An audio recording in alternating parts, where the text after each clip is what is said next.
Yeah, we shot like 800 rounds this vehicle. Stopped probably 30 meters in front of us. Close, not 30 meters, probably like 50 feet. Okay. Close, like it was like, you could hear it. Yeah. The 2IC, he's like, hell yeah, boys. Hell yeah, good job. Like a good leader. And we're all like, hell, that's fucking sweet. And our deck commander behind us, it's a bomb. Get back, it's a bomb. And we're like, oh, I think we're all like, everyone's just sitting there and all you hear is the vehicle get put in reverse, like. This video is brought to you by Ice Warrior Tactical, Carcajou Tactical, and Grey Fox Strategic. For 10% off your next purchase with Grey Fox Strategic or Carcajou Tactical, use code DA10. Welcome, everybody. Thank you for tuning in to another episode of the Direct Action Podcast. We got a great guest here today, Gordon Hurley. He's done a lot for the Canadian Armed Forces. He's continuing to do a lot in terms of service. You know, him and I have known each other for quite some time, but I would say probably over the last couple of years, that's where we've actually gotten to know each other a little bit more so than our time in uniform together. Former CSOR operator, an advocate for mental health. Gord Hurley, welcome to the show. Thanks for joining us. I really appreciate you making the time. Appreciate it, brother. Tell us a little bit about yourself, Gord. Where did you grow up, and who are you as a man? Yeah, I was definitely I was an Army brat through and through. Moved. I was born in Vancouver Island. Moved like 15 times by the time 16. Whoa. It was a lot. Finished in London, Ontario, I guess, is where it's like settled down. So my dad was in the military, did the Bosnia conflict in 93. Yeah. Got blown up at a NATO headquarters. He was an intelligence dude, just a corporal, and came home with the whistles, like pretty bad. Oh, wow. In the mid 90s, like no one even knew what that was or cared. Yep. And I didn't know any of that stuff growing up. I just remember my dad, by the time we got to London, Ontario, was very distant a lot of times. And like, I don't know, he would play golf or watch ball on TV, but it was, you don't understand what post-traumatic stress is at that age in the 90s. So in the 90s, your dad he was active. He was on the road a lot and there was a lot of movement. So what do you recall as a youngster, why were there so many moves and what was he doing that was taking you guys from post to post? Yeah, I don't think people understand what our military was like. I think we were really quick to forget the past, not only with the Afghanistan conflict, but like what happened in the late 80s, early 90s. There was a promotion freeze, there was a pay freeze. It doesn't matter what government was put in, but we've never really honored our military the way it should. And this is like, you could see history repeating itself. So in that time frame, you were getting posted everywhere. There was no promotions. A lot of my friends had parents that were in the military, but they were like officers or sergeant majors and stuff. So a lot of people had a really good upbringings, and mine was definitely a lower enlisted, move around the country wherever they need you to move, right? Kind of feel to it. So how, as a youngster, how was that? So first of all, let me back up. Do you have any brothers and sisters, younger or older? I have an older brother. Older brother? It was, thank God I had my brother. Yeah. That's a lot of movement, man. It From was school to school, starting all over, new friends, new introductions. Yeah, it's terrible. I was never going to join the military. I hated it. Really? I hated everything about it. I hated that it like ruined my friendships, and I was so jealous of the kids that got to play hockey their whole lives with their buddies. And it makes sense why I went special forces, is like high resilience, childhood upbringing, adverse childhood experiences, maybe not sexually abused or super big T trauma, but like moving every year, having to make new friends every year, it definitely makes it. It's why I can talk so well to people. It's because I have to put this face on and like pretend and do all this stuff and make friends every time. So it's like, in a weird way, it's made me a better person, but I know good that raising, good communicator. And I just know for my daughter, I'm like, okay, I want you to have like stability. I want you to just like, not cool how I am now, but like, maybe you can just have a nice stay in one location, like upbringing. So how old is your daughter? She's she turns 3 in April. Right on. She's an animal. Yeah. You would like her a lot. You'd be like, this is a direct action job. So right on. Good for you. So let's walk through your upbringing. So you said London is kind of where you settled down a little bit. How old were you when you felt like, okay, now we're settled here, and then you decided to join the Canadian Armed Forces? I guess Barrie. So there was one more move after London. I stayed in London for 4 years until grade 10. And then we moved to Barrie, Ontario. And I was from there from grade 11 till I finished college. that would say my hometown. I went to school I didn't know what I wanted to do in high school. And no one ever asked me. And that's like a big thing. If you have kids and stuff, like be interactive with them. Like literally just ask them what they want to do. And no shade to my parents. They did a great job. But I would have loved to have someone have those conversations with me. And then I probably would have had a little bit more direction in my life. Yeah. But I chose to go to school for police foundations. I was like, you know what? I just wanted adventure. Sure. I wanted to be a cop downtown Toronto or Hastings Street, downtown LA, New York, something hard, something cool. And I passed. And then I sat on the board at school, student council. I did a ton of volunteering with homeless people. I did everything I thought I could do as a young guy to get hired as a cop. Sure. But that doesn't really work out well. And it makes sense. Community policing, they want people with like life experience. I am still on the fence that I think if you have a checked out young person, that investment, sure, you'll take a hit on life experience, but like they're going to get educated real quick. What kind of copper are you going to have at 25, at 26 and the lifespan? And sure, we can talk about mental health and stuff, but like, I think they messed up with not hiring young people. I agree. Truthfully. Yeah. So it's funny, I had a similar journey. When I graduated high school, I knew I didn't want to go to university. I thought about policing. So I applied to RCMP and I applied to Halifax Regional Police, and both got letters back saying, don't have enough life experience, maybe work towards a degree in university and then reapply. And so I can resonate with what you're saying. And I got the same kind of feedback when I was 18, 19 years old.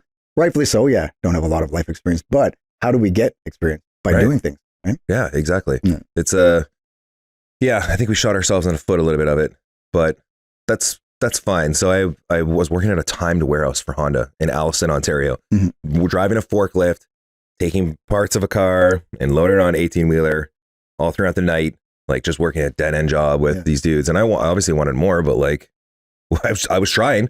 I applied to 4 different police forces. I did all the assessment. I did everything. And then I went back to the military and I was like, you know what?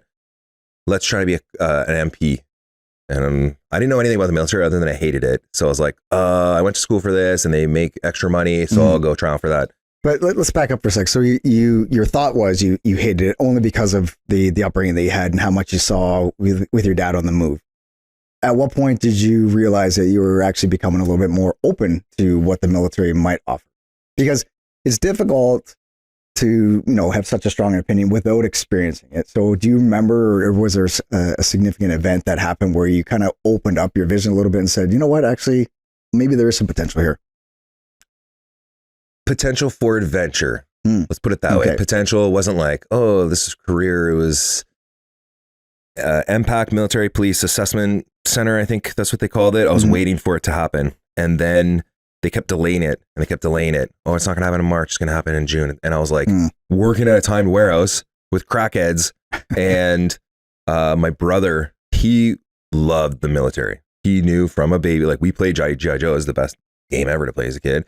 And he knew he wanted to be a soldier his whole life. So as soon as he was done school, boom, off, joined the military, 3 RCR, airborne. Good for him. All the way. Right on. Is he still serving? Yeah. He's posted to Latvia actually right now. Good 3 years. Right on. Yeah. He's a really good soldier. Smart.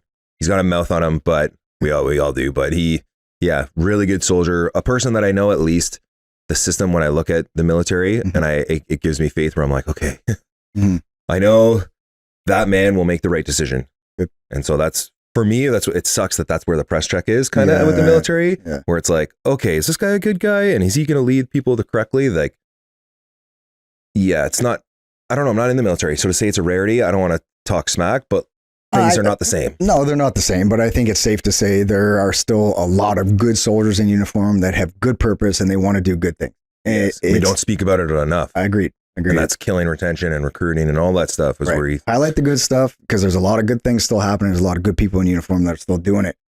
We were talking about it before the camera started. The social media, man, can be the nexus to just a downward spiral of negativity, where we need to allow it to be a conscious thought to talk about the good stuff and share the good stuff, because there's a lot of good shit happening. But anyway. And the good shit isn't necessarily like, I'm wearing a DABA rig with night vision, PVS. No.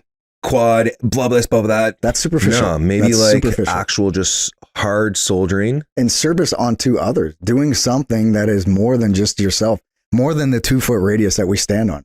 Like Absolutely. when we think about honor and we think about, well, you know, the spiritual side of, you know, why we serve and why you're still serving, because you're still serving just in a different context.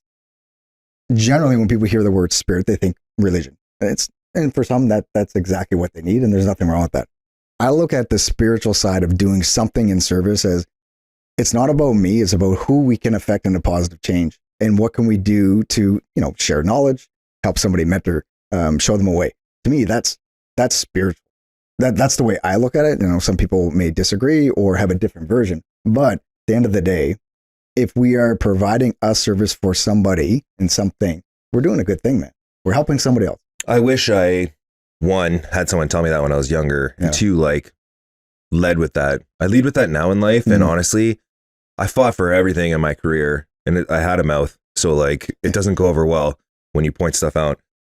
And when I left, and then I did, it's just like you said, I hated the word servant leader. I hated that word, because I'm like, I felt it was 50-50, fair exchange with the military. Like, I felt used, but I wanted to be used. So I just leave that alone. But when I left, I was like, oh, the hot tip thing on LinkedIn. You see all these posts like servant leader, servant leader. It's like, you don't know shit about being a servant leader, buddy. But tell me more on your LinkedIn post from your comfy home.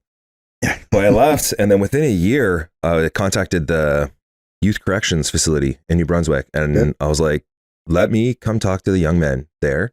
And let me just tell the guys, like, damn, dude, covered in tattoos. I've been married 3 times. I've killed people. People have tried to kill me. I've been injured. I've had lots of friends die, war, overdose, jail stuff, crazy stuff. And it's like, I felt, and I still feel that I am young enough to make the connection to just be like, get through to them, to be like, hey, dude, this is your last chance. You get a clean slate here in Canada. If you, for a younger offender, like, you can really reset your life at 18 when you get out. But this is the point where you can do it. And if you want to kill people, you want to be a badass, like, come to Can Softcom. There are ways to scratch the itch that you think that you can do it through this means. Yes. They obviously were like, who are you? They're like, what? Can you send your CV? I'm like, what's a CV? I was just trying to I just felt like I needed to do something. And when did that happen? How old were you? And where in your career were you when you had that opportunity to speak? Yeah, that was probably a year and a half, prior release. So I got out November 2021. Yes. And by the summer, I was like, I need to go do the, I don't know.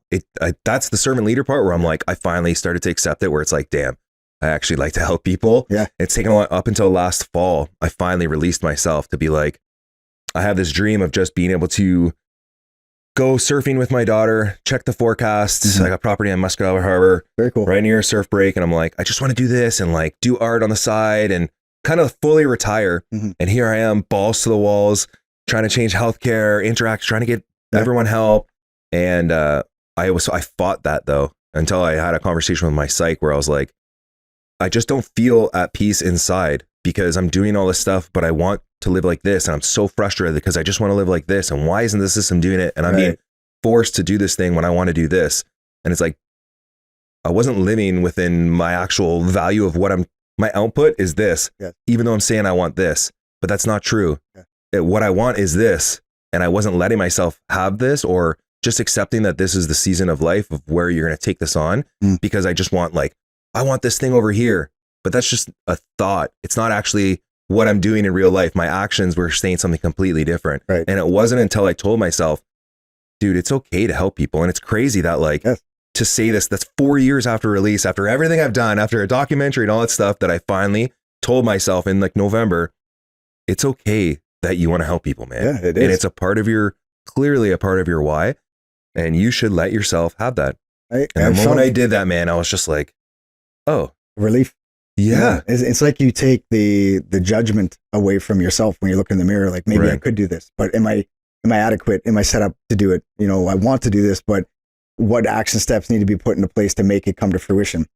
I can resonate, man. I think probably the year before I left the military, I felt at the unit, I loved my time at the unit, but I felt kind of boxed up.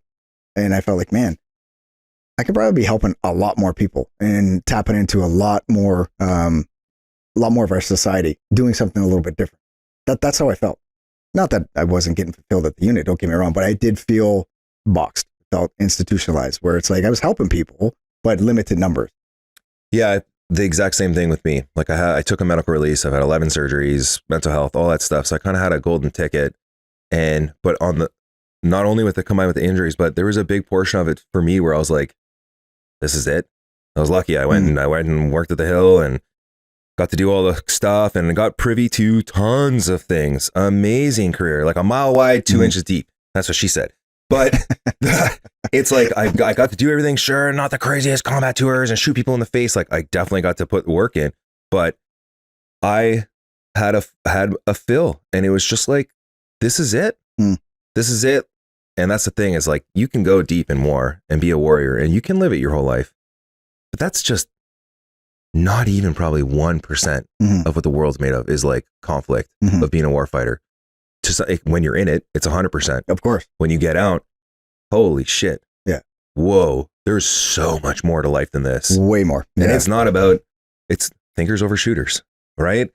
And maybe not, like, obviously it takes a lot of practice to get to a level, but we need people to think through problems, not just like pull the trigger. And coming out to the real world and seeing it, it's like, my gun isn't a physical thing anymore.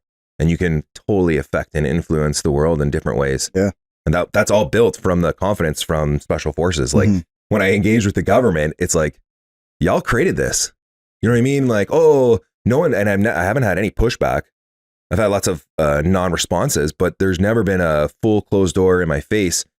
And that like candor going to them, it works. It works really well. So I guess we'll go back to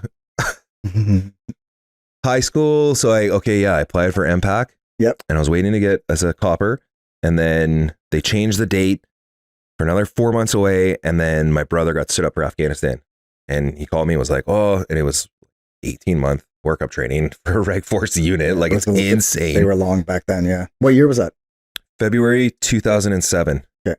So, and he told me that on a Wednesday. Told me that on a Tuesday. I went into the recruiters on a Wednesday, and I was like, I just want adventure. So fuck it. I'm going to change my MOS to infantry. Yep. That was a Wednesday. Saturday, I was in St. Jean. Basic training. Let's go. February. By October, I was at 3 RCR, 10% pool. I was just like a backup nerd. Yep. Did enemy force because they're still in their workup training. Yep. I did enemy force in PET, and then I did a confirmatory training in Wainwright, enemy force for that.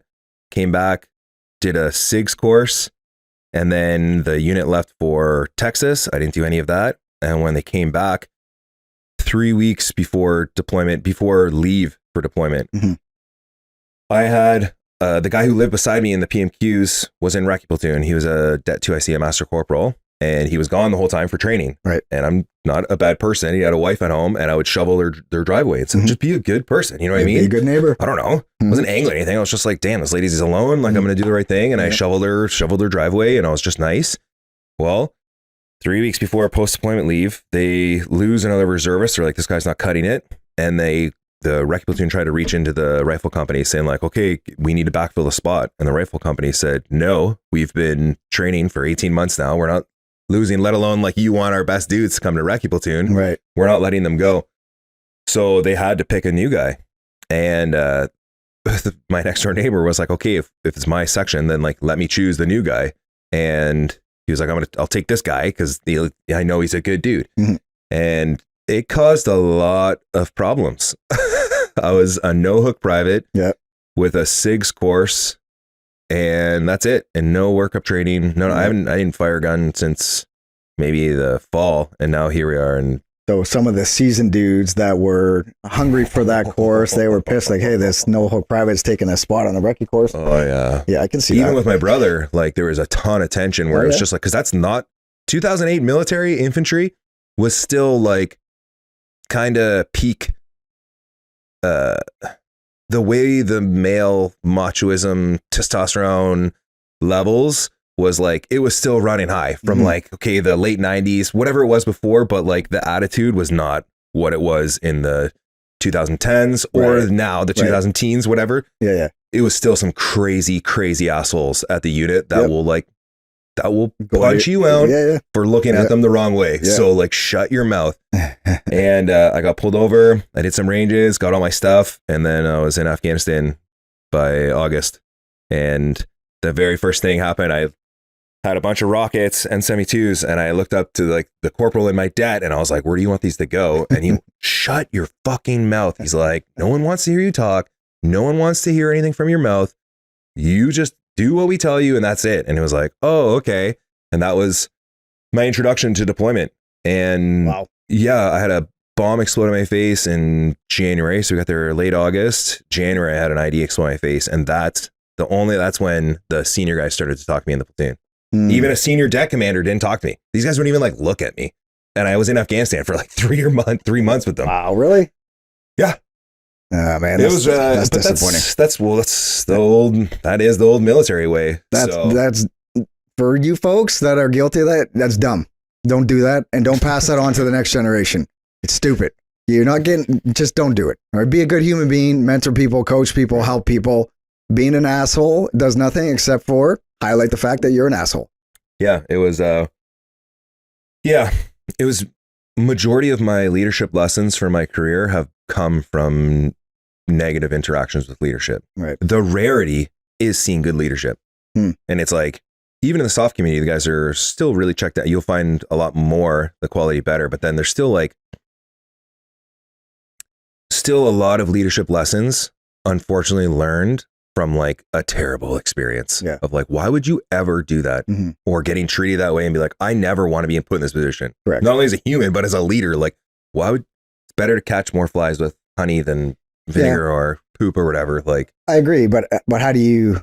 What's your opinion on this? And this would be a great point of discussion because I have a theory on it. But what would you say would be the best course of action for a future leader who's already had some exposures and some experiences that may be less optimal? How do we break that chain? They need to look outward. They need to continue searching for the positive leadership, the self-improvement, whether that's a book, whether that's reading out through history, whether it's watching like guys like you, like the bad experiences have to be there. And that's the stuff that unfortunately is going to mold you. Yes. How to break that? You have to indoctrinate yourself with positive stuff. You have to like take it on yourself to That's it. I think you just nailed it. My opinion on it, and I agree with you. I'll just push back just a little bit. It doesn't necessarily have to be a negative experience. What it needs to be is a challenging experience. We have to put ourselves in positions to be challenged where we're outside of our comfort zone, knowing that we might make a mistake. And then the self-introspection is, what did we do? What could have we done differently? And then where are we going with it? You know what I mean? Like, it's very easy for all of us to make a decision based on emotional, how we're feeling emotionally, making a decision. But the way I look at it is we have perception of the situation, right? So perception is reality, unfortunately. This is what we hear often, right? Perception is reality. Okay. Is that our reality? And then if we add perspective, what's going on in between the ears of Gord? I want to know what's happening with him right now. If I put my feet in his boots, how will I look at this problem? Will it be different? So we have to take a second and allow that to be a conscious thought to say, okay, prospectively, what is my buddy thinking right now? What is he going through right now? Or what is that soldier going through right now? Or what is that leader going through right now? Taking a moment, that's discipline. And that's a little bit of self-introspection to really get a clearer kind of picture of what is going on. I wish I engaged in life like that, but that is like DK's here in the studio, and that's a thing where it's a 90-second self check of like, what emotion am I feeling right now? Like, before you respond, wait 90 seconds and do your self check. Like, why am I feeling this way? Is that correct? Is that not correct? Go through the system, but before you react emotionally, wait the 90 seconds. I didn't do that for my entire career. Myself too, man. I made way more mistakes. And I'm looking back at my time as a team leader, I'm like, oh, I made a lot of mistakes. I could have done things a lot better. But if I didn't, at least take a second to kind of look back, what was the situation? What was the response? How did I deal with it? Could have done that better. Could have done that better. But if I didn't take a moment to at least reflect and be honest with myself, I think I was knocking it out of the park. Right. Which was not the case. Yeah, there's a couple rare breed dudes who I think live their careers like that, and they're still in grinding, working away. And it's like, I think that probably was a big reason for them having the longevity in their career, is to disassociate with like the action that's happening or the perceived action that's happening, where it's like, this is pisses me off and I'm angry at the institution again. It's like these, I can think of two of them where they're very stoic in their actions, where they literally don't say anything. And it's like their career actually went really, really well for them. And I wonder when we're having this conversation where it's like, maybe that helped with the longevity, where they weren't tired of it, or they just had the perspective from the beginning to be like, maybe I should wait and just observe. Yeah. I reach for it. All right, Gord. So you're now on your first deployment with RCRs. How long was that deployment? How'd it go? And looking back at it, what are some of the things that you're proud of on that one? It was about 6.5 months in length. Yep. It was a winter deployment.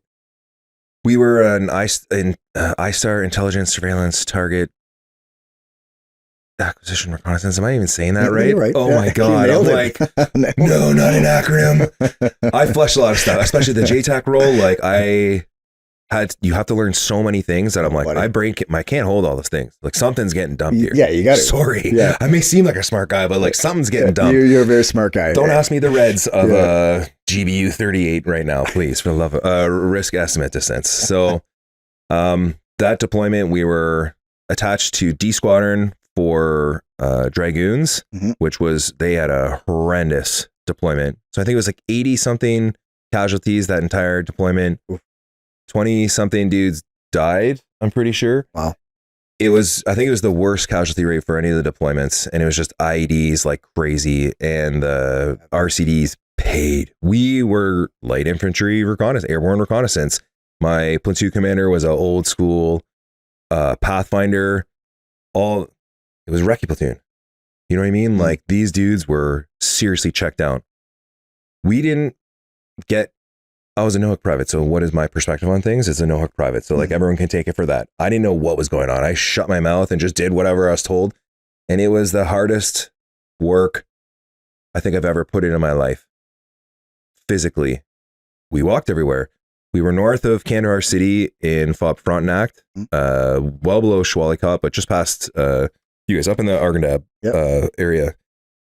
We had hard shacks in the calf, and then we'd flex down in the Panjway, but we didn't get used in the Panjway the way that we would want to get used. And I don't know why, but like it didn't work that way. All the subsequent tours where recce was basically like they did a lot of recce stuff, but they also did a lot of advanced contact where it's like, well, the Taliban would see a small group of people and be like, I'd rather engage those guys. And then they would engage those guys, and then the whole force would come.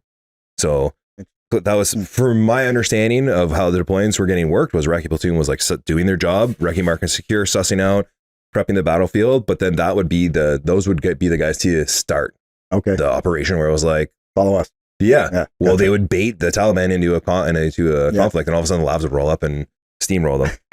Our deployment wasn't 25 mil. Let's go. Yeah. And the Taliban, like they didn't care. Just like our conversation before, how many Taliban did we kill? A lot. Right.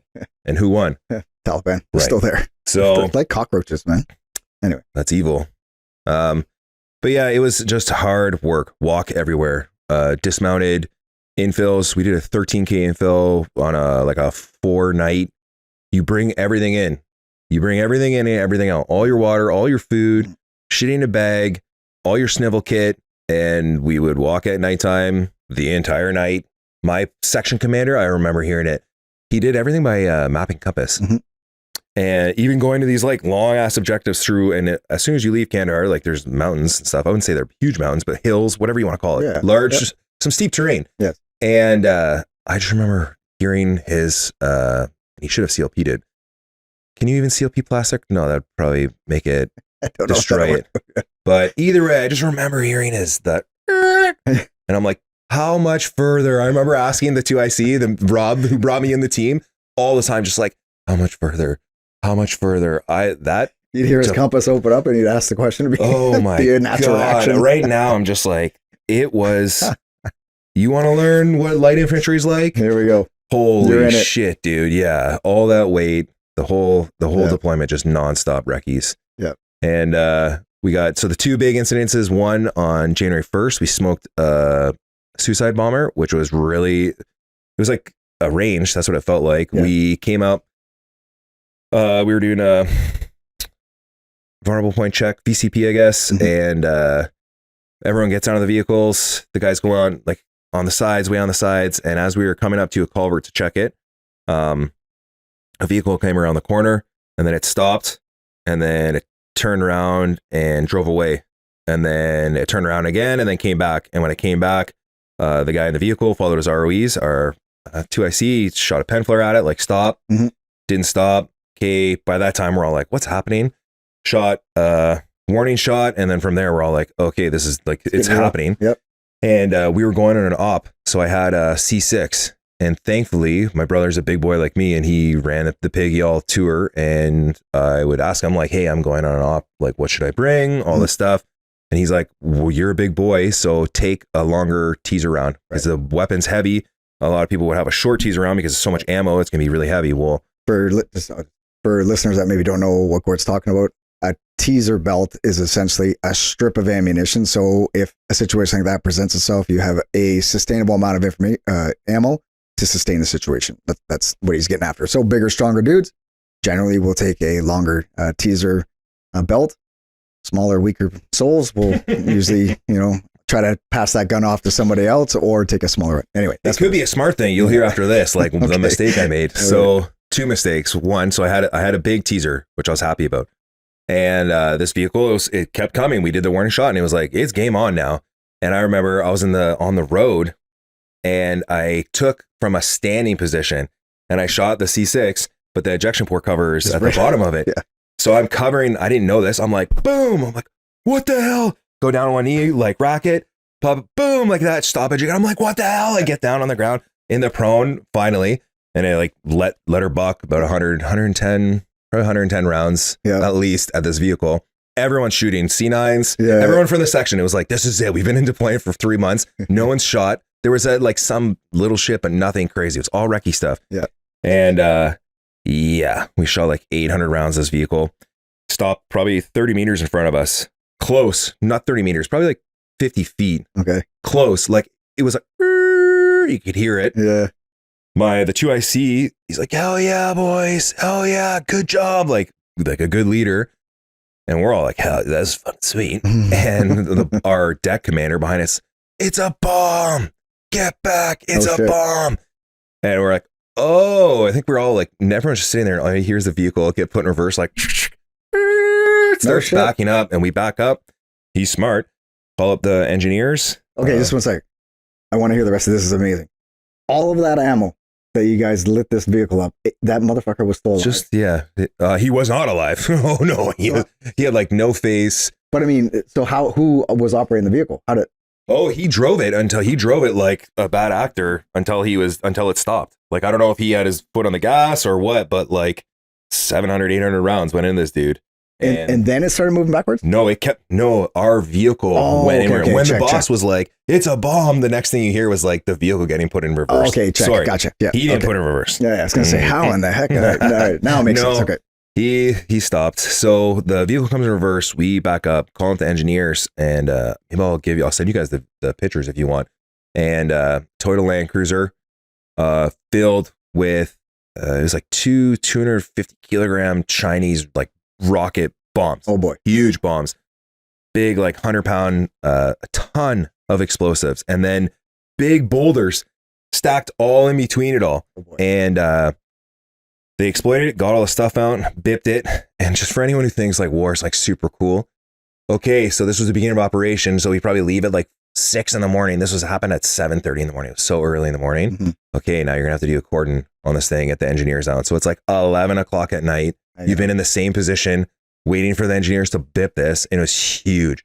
It was like a thousand meter injury radius. Oh shit! It was like hundreds. It was at least like 200 meter like kill radius. It was They said to us, so they blew it up.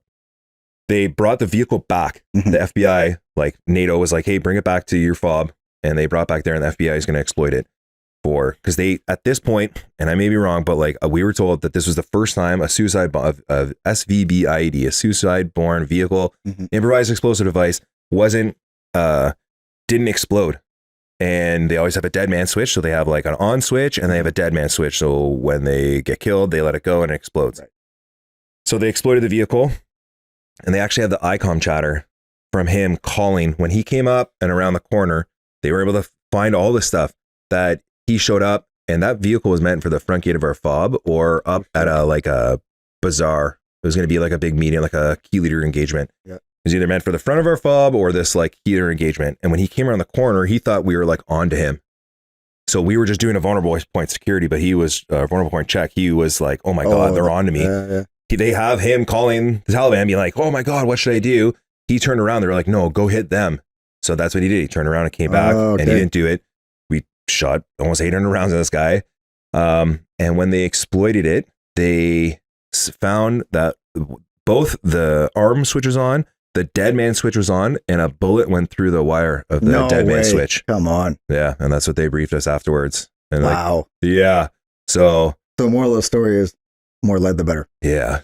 Yeah. Don't stop. Don't stop. That is wild. Yeah. And then 25 days after that, I had an ID explode in my face. And so we were going on another operation.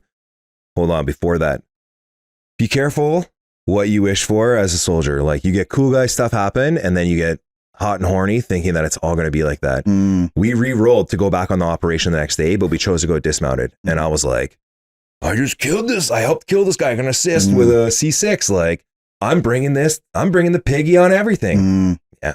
AK infill up a mountain to sit for 4 days. It was one of the worst decisions I've ever made in my life. And there's no, like, you can't give up. That's the thing, as I learned, where it's like, I can't look to Rob or someone to be like, help, can you take more weight? Like, everybody's hurting. Yep.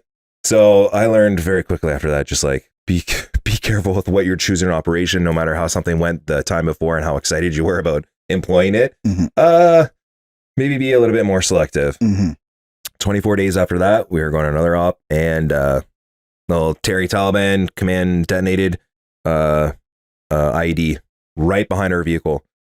So he mistimed it. It was supposed to be like, okay, and now, and it exploded right behind our door. So it bent in the door, and all the blasts. So I was sitting like this. So the vehicle. What position were you in the vehicle? I was the rear air sentry. Okay. So on the big vehicles, there's like a little port in the back where you have a guy standing up, and it's for firepower, but it's for also like SA situation where it's looking what's behind you, telling people to F off, throwing candies at kids. I'm joking. Just at least it was candies. But just doing a rear air sentry position, and you're supposed to be sitting like this. This is the back of the vehicle. And the cheater thing to do is, because you're standing on a bench and there was a seat to the bench that would a backrest. So I could rest against my back against this and put my feet up on the bench rest. And that made it way more comfortable. So you're just like, oh, okay, are we there yet? And instead of sitting like this, I was sitting like this, and the bomb exploded directly behind the door. So all the blast and ejecta came up and then kind of came around the lip of it and went all underneath my ballistic eyewear. Okay. So I ate, and all the antennas are sheared. The ID was packed with nuts and bolts, big ass nuts and bolts. Yeah, greasy.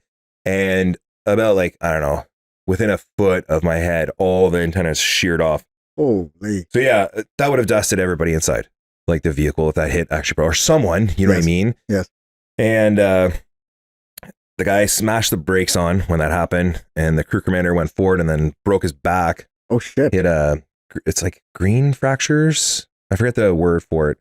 It's like a tree, like if it gets bent and then it doesn't like fully snap, but it has all the mix in it. Yeah. So he did that to his back. And then I had a bunch of, my face was bleeding. If I was like, is my face still here? That's what I remember just being like, And do you recall, was it just a sheer amount of pressure and heat, or? It felt like someone took a 2x4x6 foot 2x4 with like some nails in it and teed off on your face. Oh. It was just a loud, it was like a momentary loss of consciousness, and then just like, and it's just so much blood and warm. Yeah. And I was like, oh man, my fucking face. And the boys, like, everyone's screaming for me. That's like, talking about PTSD, that was it. Really bad nightmares for a long time of just like hearing the guy who brought me in was my closest friend. Like, he became like godfather to his child, like very tight. And like, he's screaming for me to be like, are you okay? Are you okay? And so everyone's like getting out of the vehicle. I remember looking down at my homie and I'm like, is my fucking face still here, dude? And he was like, oh yeah. Like he made this face. And we got out and they patched me up. And then that was the only time at the point where I was like, I'm good. Like, I'm ready to go home. I didn't realize that was my true wake up call to what war was. Because we were winning all the time. And it was scary because like people are dying and people are getting hurt everywhere. IEDs everywhere. Yeah. And I just thought, I was like, man, it's probably going to feel like I played a ton of sports, contact sports. And I was like, it'll probably feel like a big hit. That's what I'm thinking. And it was way worse than that. And I remember being strapped down on the Black Hawk, taking off and just being like, I think I'm good to like go home. Like I'd be okay. That's the only time I ever felt like that on any deployment. Interesting. Yeah.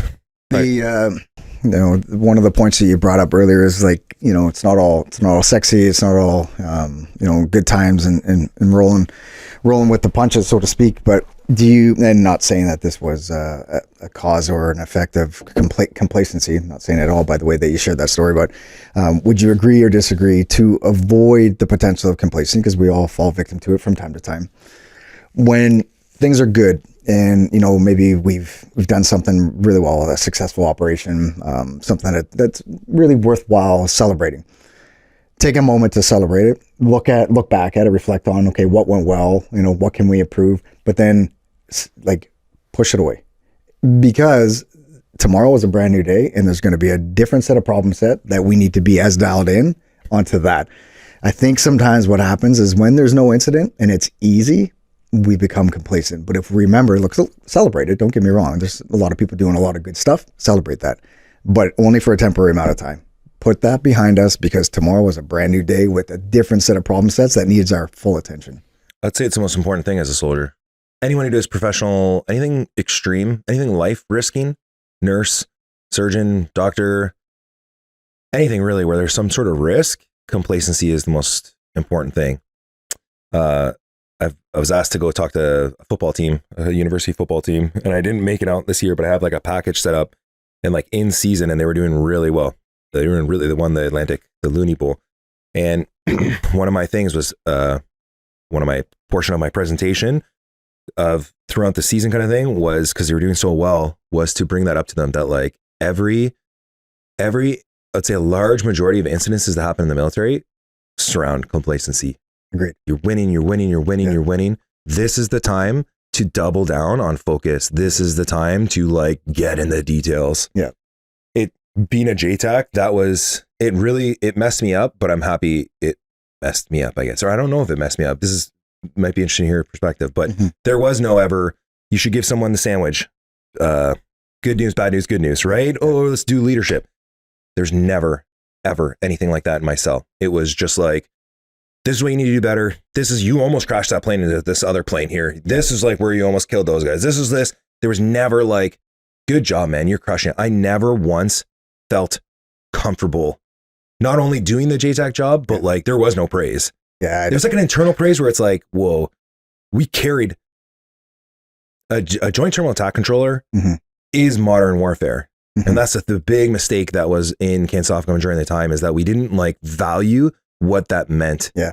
Not only internally into CANSOFCOM, that you're sending a CSOR guy to go to JTF2. That CSOR guy is representing CSOR now. That is like the guy. They don't care that you're Gordo. They look at you and that's a CSOR guy. So now all of a sudden, depending on who you put through this program, how you want to put it, it's like they're representing you guys. I don't think you guys understand the weight this goes behind.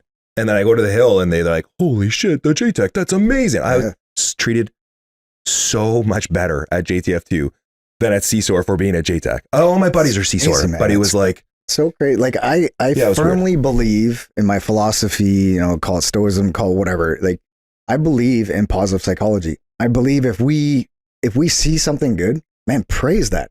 Now, of course, we need criticism and we need to be corrected from time to time. But when somebody does something good, or they're consistently doing really good, man, what is wrong with patting that guy in the back? Similar to like, Yeah, that's 75-pound chocolate lab man. When he does something good, I praise him. I give him a scratch on the ear or give him a treat. He fucking resonates with that. Now, I'm not saying humans are dogs, but I do believe in positive psychology. And I think there is a flaw that can be fixed in just the cultural way that we approach things like that. Because, man, a JTAC, and I've said this before in different podcasts, and I'm not just saying this because you're sitting across from me and pumping your tires, but that job, what I know of it, is difficult. It requires a very special, specific type of person to be to be teachable, to have the skills to actually acquire the skills to do it, but then to do it really well. That's next level. It's a thinking man profession for sure.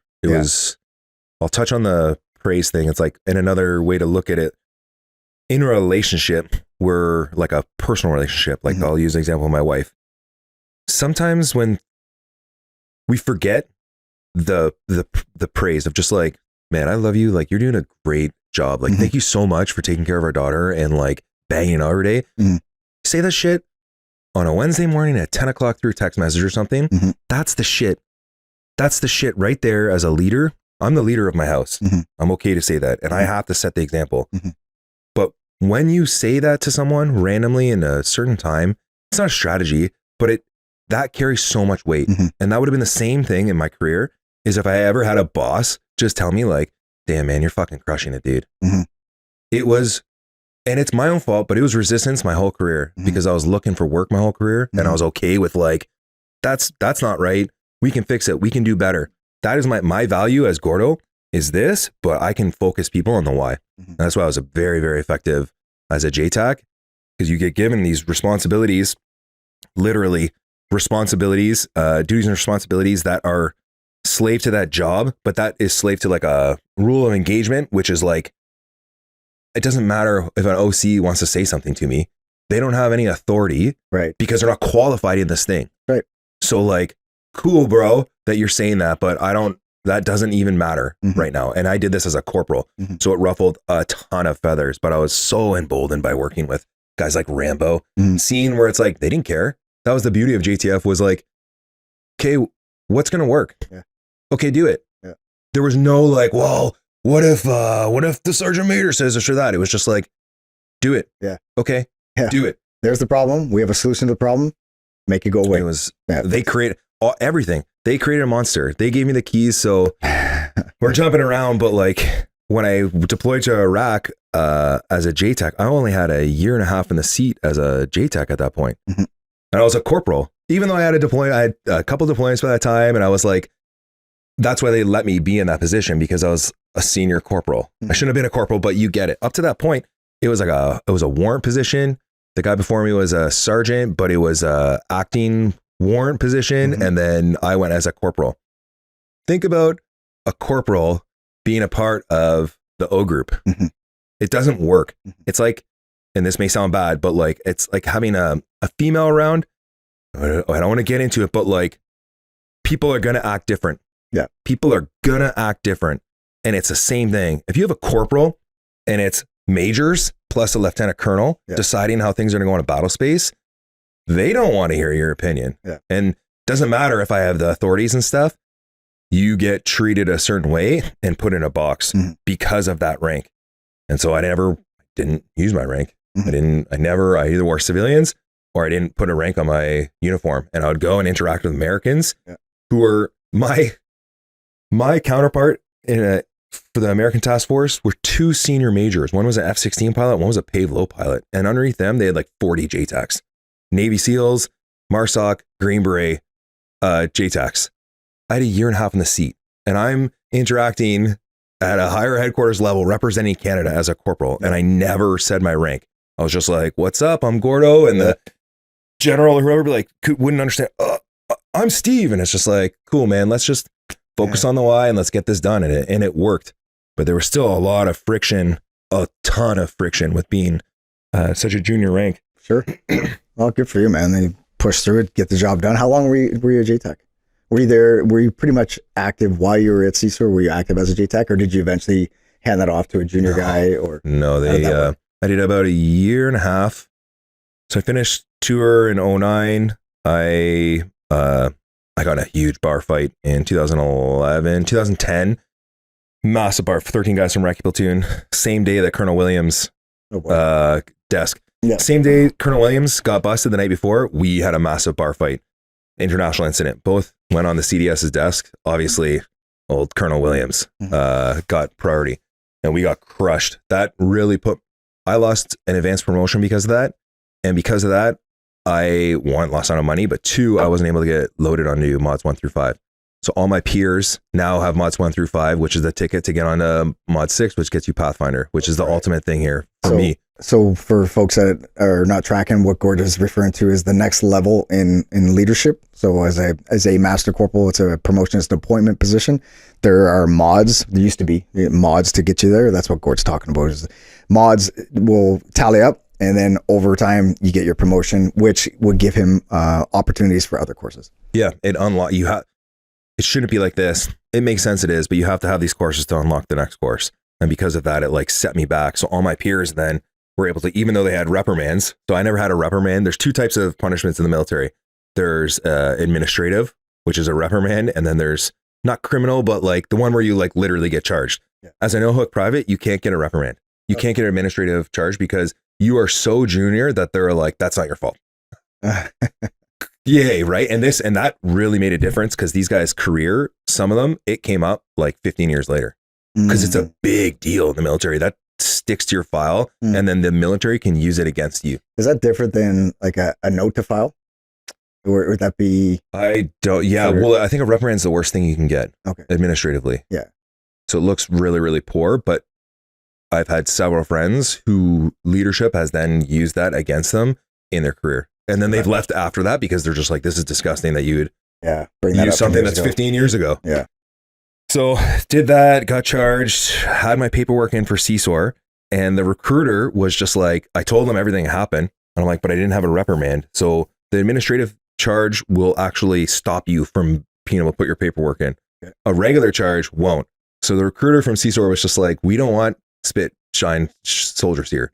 He's like, we'll make the decision if you are ready to come on course or not. Right. Put your paperwork in, man. Yeah. I was like, let okay. the performance be the indicative factor. So I did. And that went to the summertime. So that was January was a big fight. Then the summertime, the G7 summit was happening, and we were up in Huntsville, so the G20 in the middle of the woods.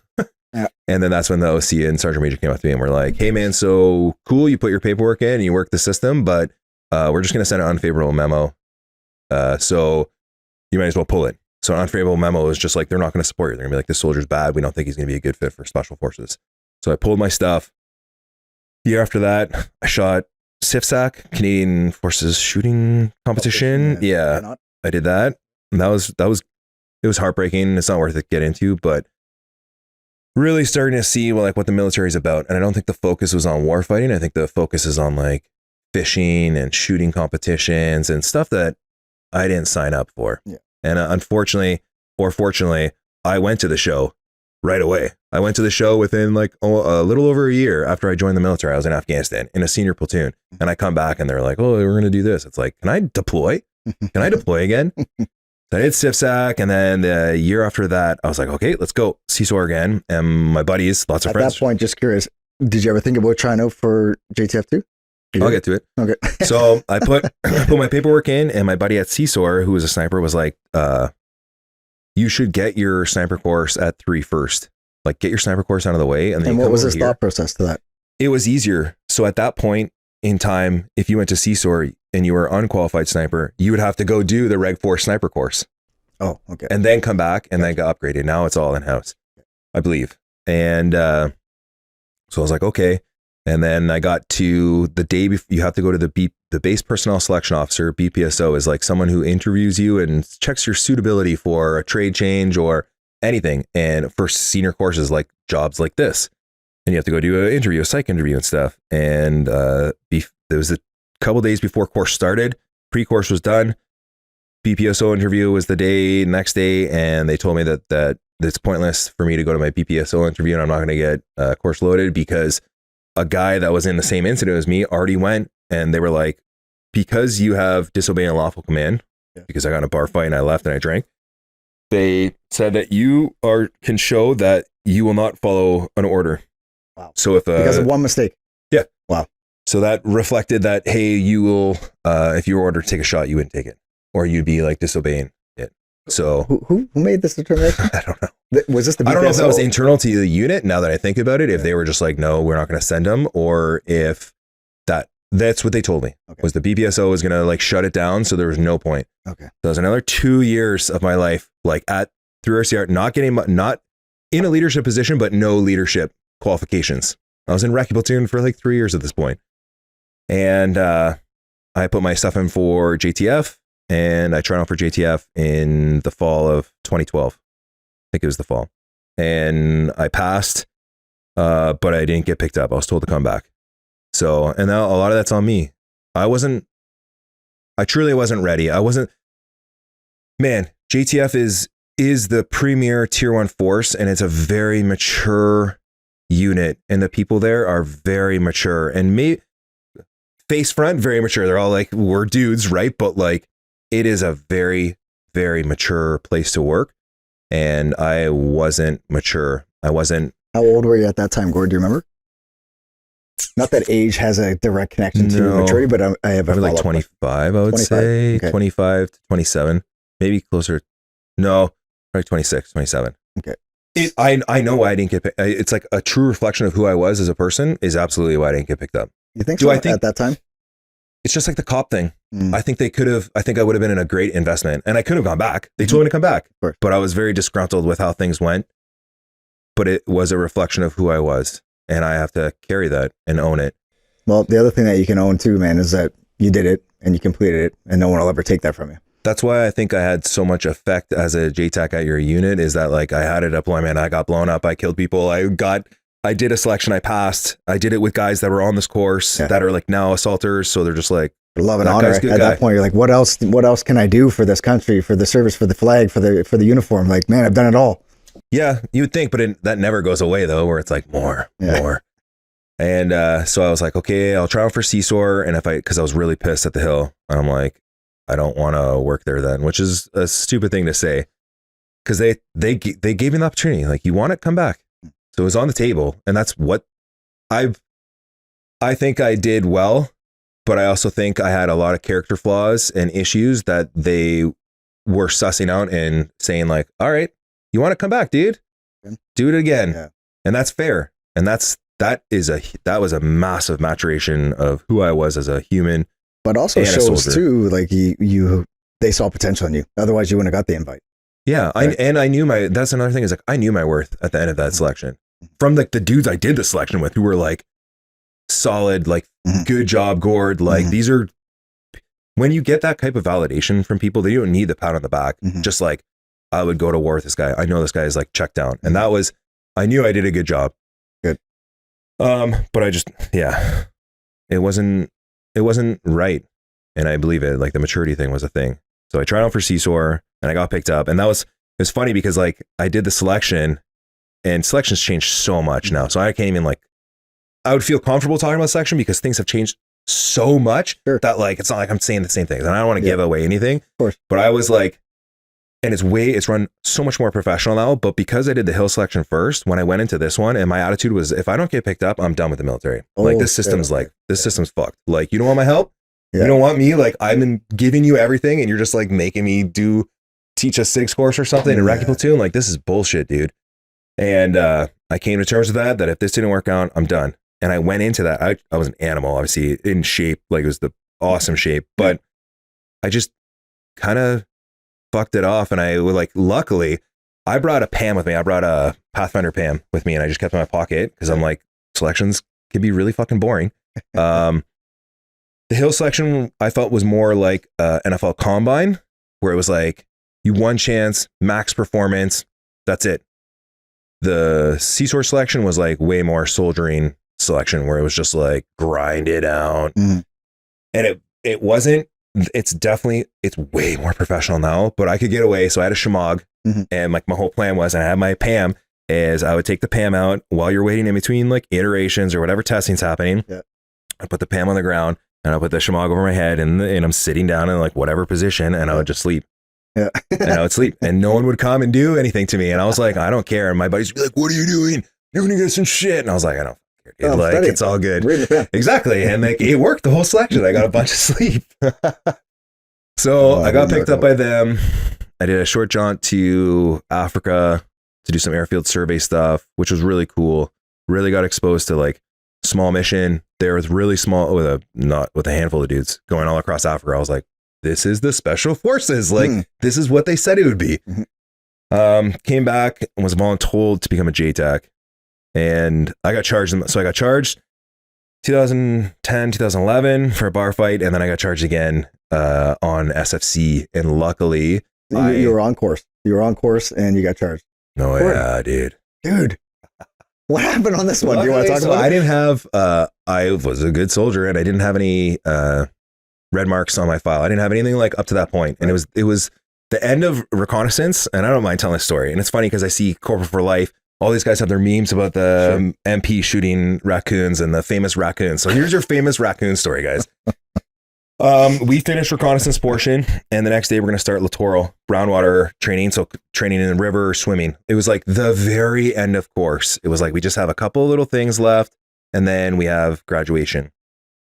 And we finished recce, and it was a bag drive. And they were like, "Hey, okay, we don't care if you sleep in your hooch tonight. Like this part of the course is over. We're going to start this tomorrow. You guys have the night off in your BIV site to either sleep under the mod tent or sleep in your hooch. We don't care."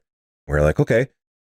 So the raccoons of Petawawa are very, very, very, very, very, very skilled. I've never seen, and I've been around these raccoons for a long time.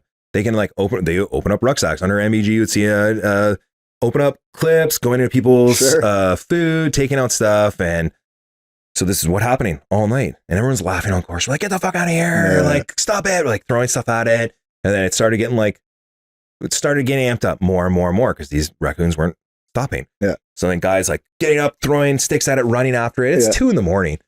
And we're like, if we had sim rounds and it was pointless, but it was like more probably for responsibility and just be like, it's not for weight. It was, I think, just for responsibility to kind of make it better. We had sim rounds in our weapons, even though we weren't templated to have any sim rounds. We weren't like, which is a no-no. You have to like at least tell range patrol, yeah, we're going to be patrolling and we have sim rounds, right? Yeah. So in our great thinking that if this raccoon comes in here one more time, it's getting red light and it's getting smashed with some paintballs. I love animals. So it's PETA gets me, I'm sorry. So this thing comes in. I did a lot. I've been married 3 times. I've done a lot of mistakes, guys. So if this is what takes me down, wow. Thing comes in. If this thing comes in again, we're fucking smashing it. It comes in, and me and a buddy, like red light, like that. Everyone's laughing. Just a bunch of shitheads, unsupervised shitheads, and trash pandas. Take them down. Right. And then everyone laughed, and they went away, and we woke up the next morning. And we started littoral, and then my 2IC, the guy in recce platoon that brought me over. The guy that was a godfather's child is now in charge of the recce portion on my SFC. Oh shit, okay. So I'm like, yeah, like my big brother, like, hey, buddy, like he comes out and he's like, hey, come over here. I'm like, yeah, man. I'm like, what's up? He's like, what happened last night?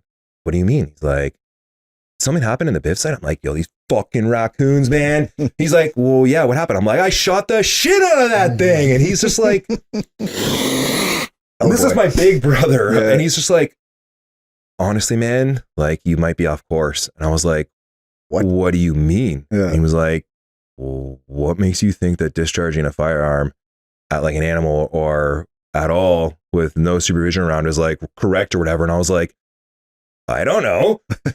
He was like, all right, man, like I'm just gonna let you know, like shit's coming downhill. And I was like, oh my God. And there was staff that stayed out overnight, keep an eye on us to make sure nothing crazy happens. Sure. So he slept in the bush like a couple 100 meters away just to like listen keep and make sure. Yeah. That guy heard it and then went straight to the sergeant major in the morning. Okay. And then if you tell the sergeant major something, then His hands are tied. Yeah. Not like you want to cover up something, but something can't get course corrected in the course, or like punishment in the course or anything. There's like an escalation thing here with the military. Yeah. And he did the right thing. Straight to Sergeant Major. Sergeant Major's hands are tied. Immediately just like brought everybody out. This is what's going on. Hammered. One guy got kicked off course. The other guy that shot, but he had a bunch of red shits from course, not for performance, but still. So he got recoursed like 3 weeks before we were finished course. I was told like, okay, yeah, man, you're going to get charged. All this stuff, like obviously didn't place in the top anything at that point. They're just like, whatever positive stuff you did, she's down the drain. And then my first week into CSOR, like second or third day, I was getting charged, making the dance in front of the man. And I showed up and I don't know, like I'm in special force now. So like I showed up and he was a French sergeant major. He was my course warrant and now he got promoted to sergeant major and he's taken over a SOC. Yeah. And he was just like, show up to the meeting. He looks at me. He's like, you couldn't even get a fucking haircut. And I'm like, boy. Oh no. Gord, you're not helping yourself, man. Where are these mentors? Like, where are these guys that were like, Gord, cut your hair, man. No like, mentors. look sharp. Like, come on. Yeah. So that was how I started my special forces career. Welcome. And here's your chart. Yeah. Sure. And then after that was like about a year later is when I was told, not even a year later, like 8 months later, probably shorter. I was supposed to go to Africa. And then a bunch of stuff popped off in Africa and we got out of there. And so my deployment wasn't happening now. And then the same sergeant major was like, hey, so what do you think about JTAC? I was like, I don't know. Let me ask the guys. And I asked around. They were like, don't do it. All the deck commanders were like, no, don't do it. Why? Don't do it. It was looked at as a dumping ground and as like a nerd spot. What? Really? Yeah, CSOR shot themselves in the foot for years. Man, the guys that I had exposure to that were in that position were studs, professionals, and like I would go to battle with any one of those guys. Like, how did that even happen internally? That's wild. I don't know. There was a lot of bad conflict from back in the day with JTF and JTACs. Huh.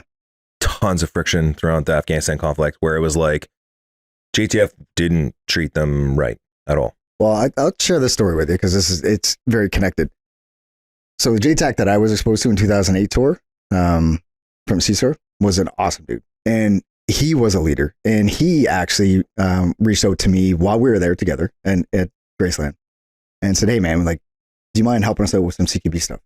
I was like, yeah, sure. So the fact that he approached me, I was like, man, we're all on the same team. Mm-hmm. I was like, sure, let's do it.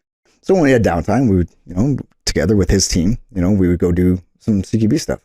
And at the time, I didn't realize the weight of it. But I knew there was some friction between the two organizations, but I was oblivious by choice. I'm like, hey, man, we're all on the same team. We all got a job to do, whatever. Let's help each other out.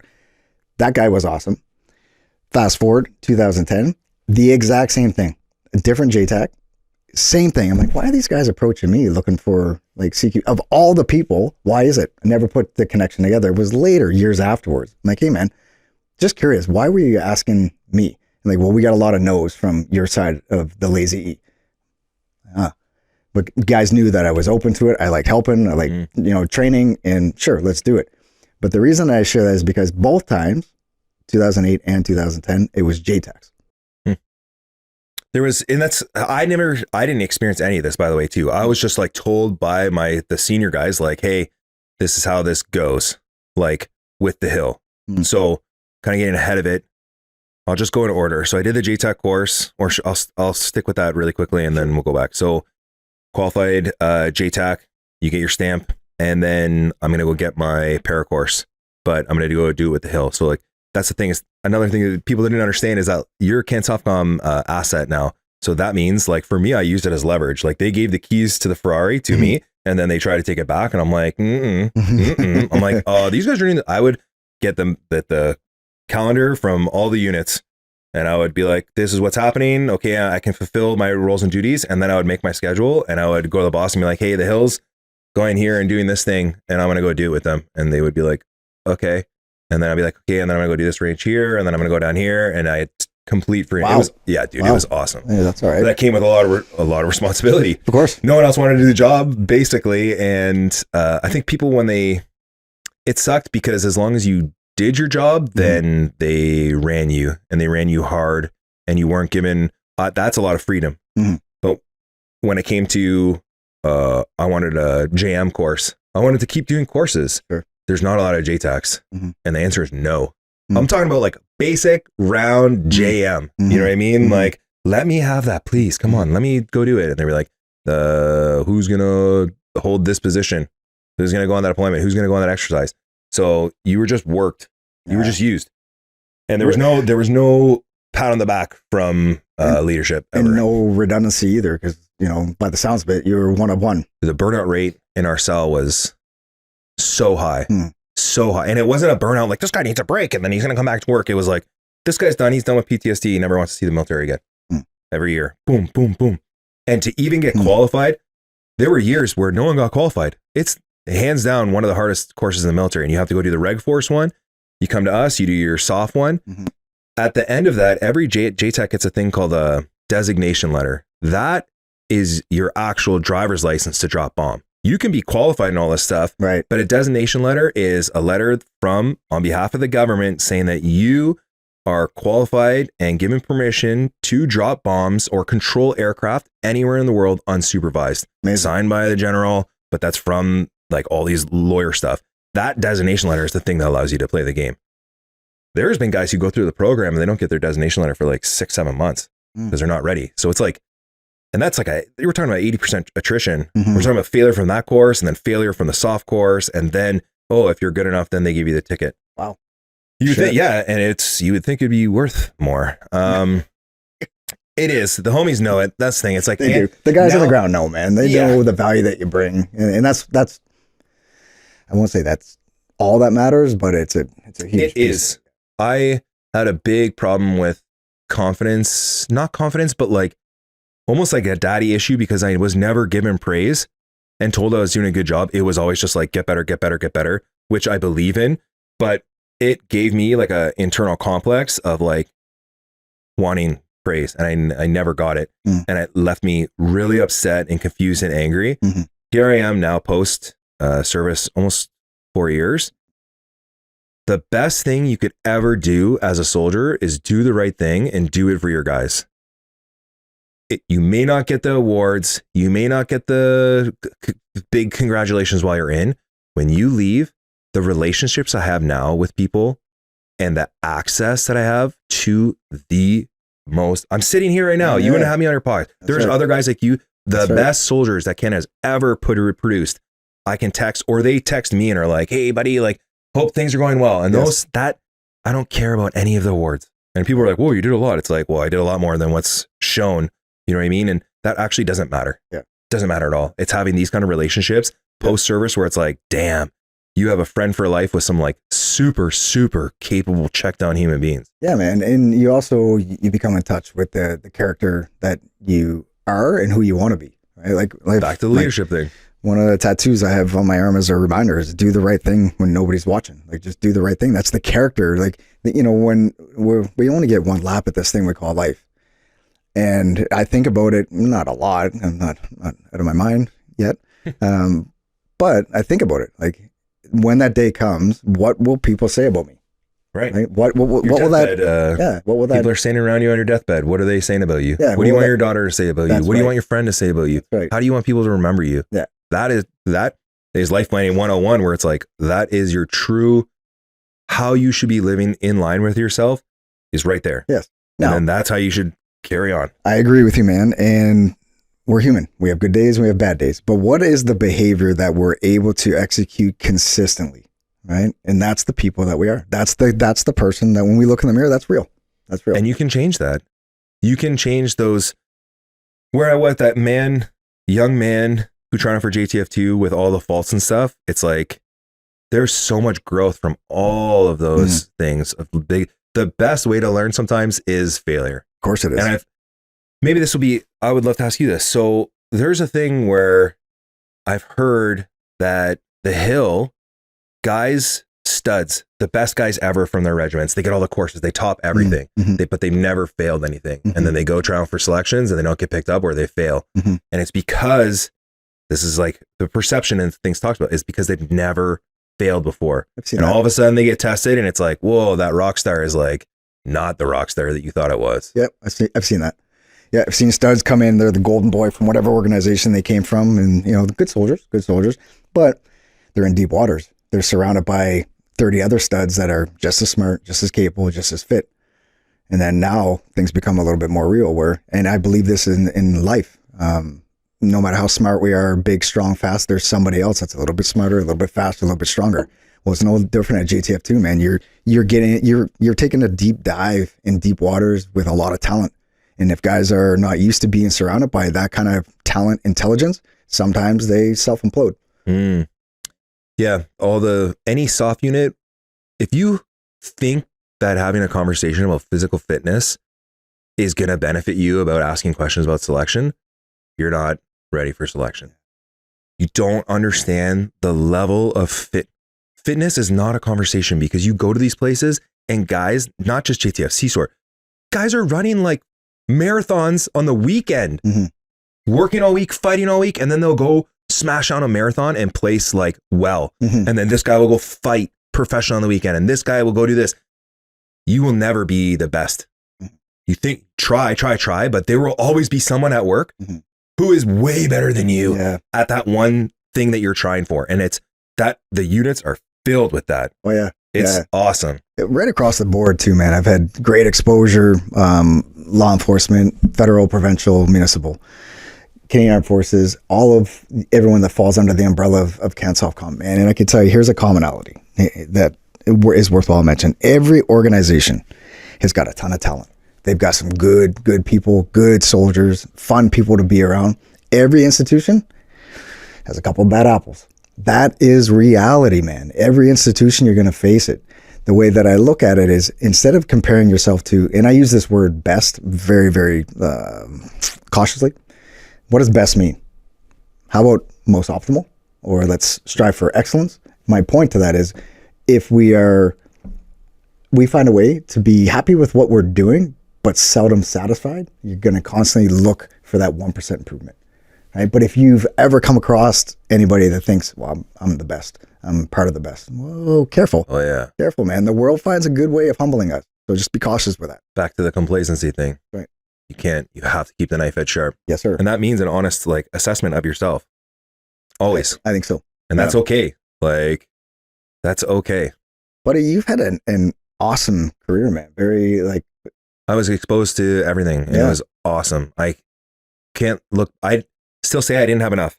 It was like never satiated. I don't know if that's the warrior though. You know what I mean? Where it's like, it didn't matter if I continued fighting, would have just kept going and going and going and going and going.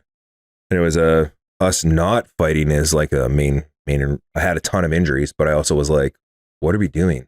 But now, and we can segue into what you're doing now. I would say, I've known you for a little bit. I'd say you're still fighting. You're fighting, and you're still putting warrior mindset into what you're doing. It's just different. It's a different arena. Exactly. But you're still fighting. Exactly. And you're still serving. So let's talk about it. What are you doing now? What's keeping you, active? What's getting you out of bed every morning? So 2017, I started reading about, in Mosul, Tools of the Titans, Tim Ferriss, about psychedelics being used for therapeutic intervention into like heroin addicts, opioid addicts, stuff where I was like, I didn't even know what I was reading. I knew what the the medicine was, but I didn't know the application of it.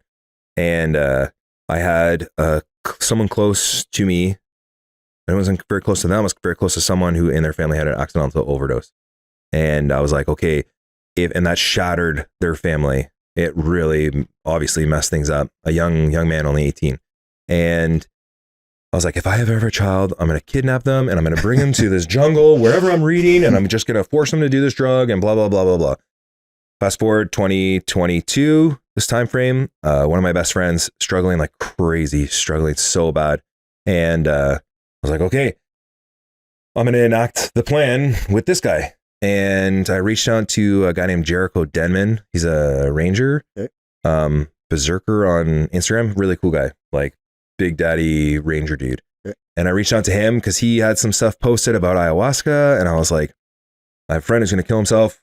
Like, what am I supposed to do? Where do I go? And he was like, contact this organization, Heroic Hearts Project USA, world's largest psychedelic assisted psychotherapy advocacy group and actual like taking veterans on retreats to get either ayahuasca, psilocybin, a whole bunch of different ones.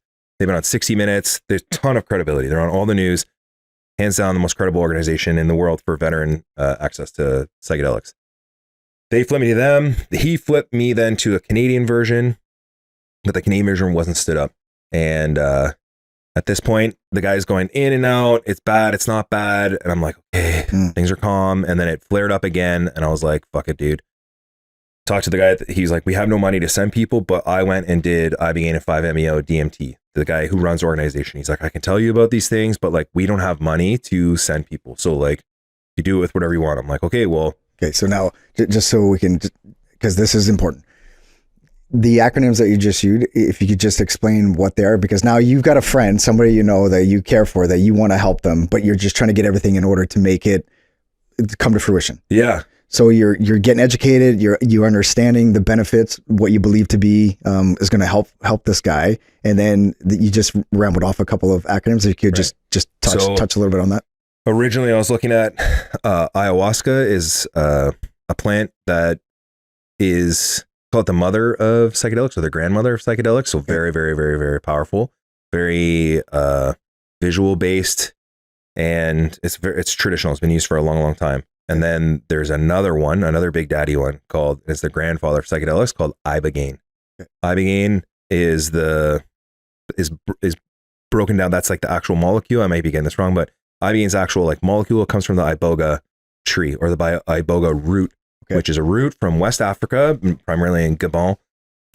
And the Bwiti tribe has been using it for thousands of years. And a guy found out about it in like the 70s. He was a heroin addict and he was just trying different drugs. I think he was trying to do detox and he just randomly tried it and then woke up from it and didn't have any cravings for heroin. No way. And then that's what started the push for use of it. And it was getting used extensively for this reason. It was being used in Canada up to the mid 2000, like around 2015. Canada rescheduled this into a legal gray zone. So not illegal, not legal. Oh.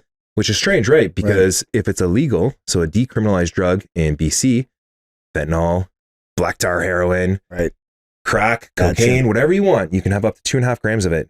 And it's decriminalized in BC. So you can get caught with this and all the cop's going to do is be like, here's a card for the closest rehab center. Okay. You shouldn't do that.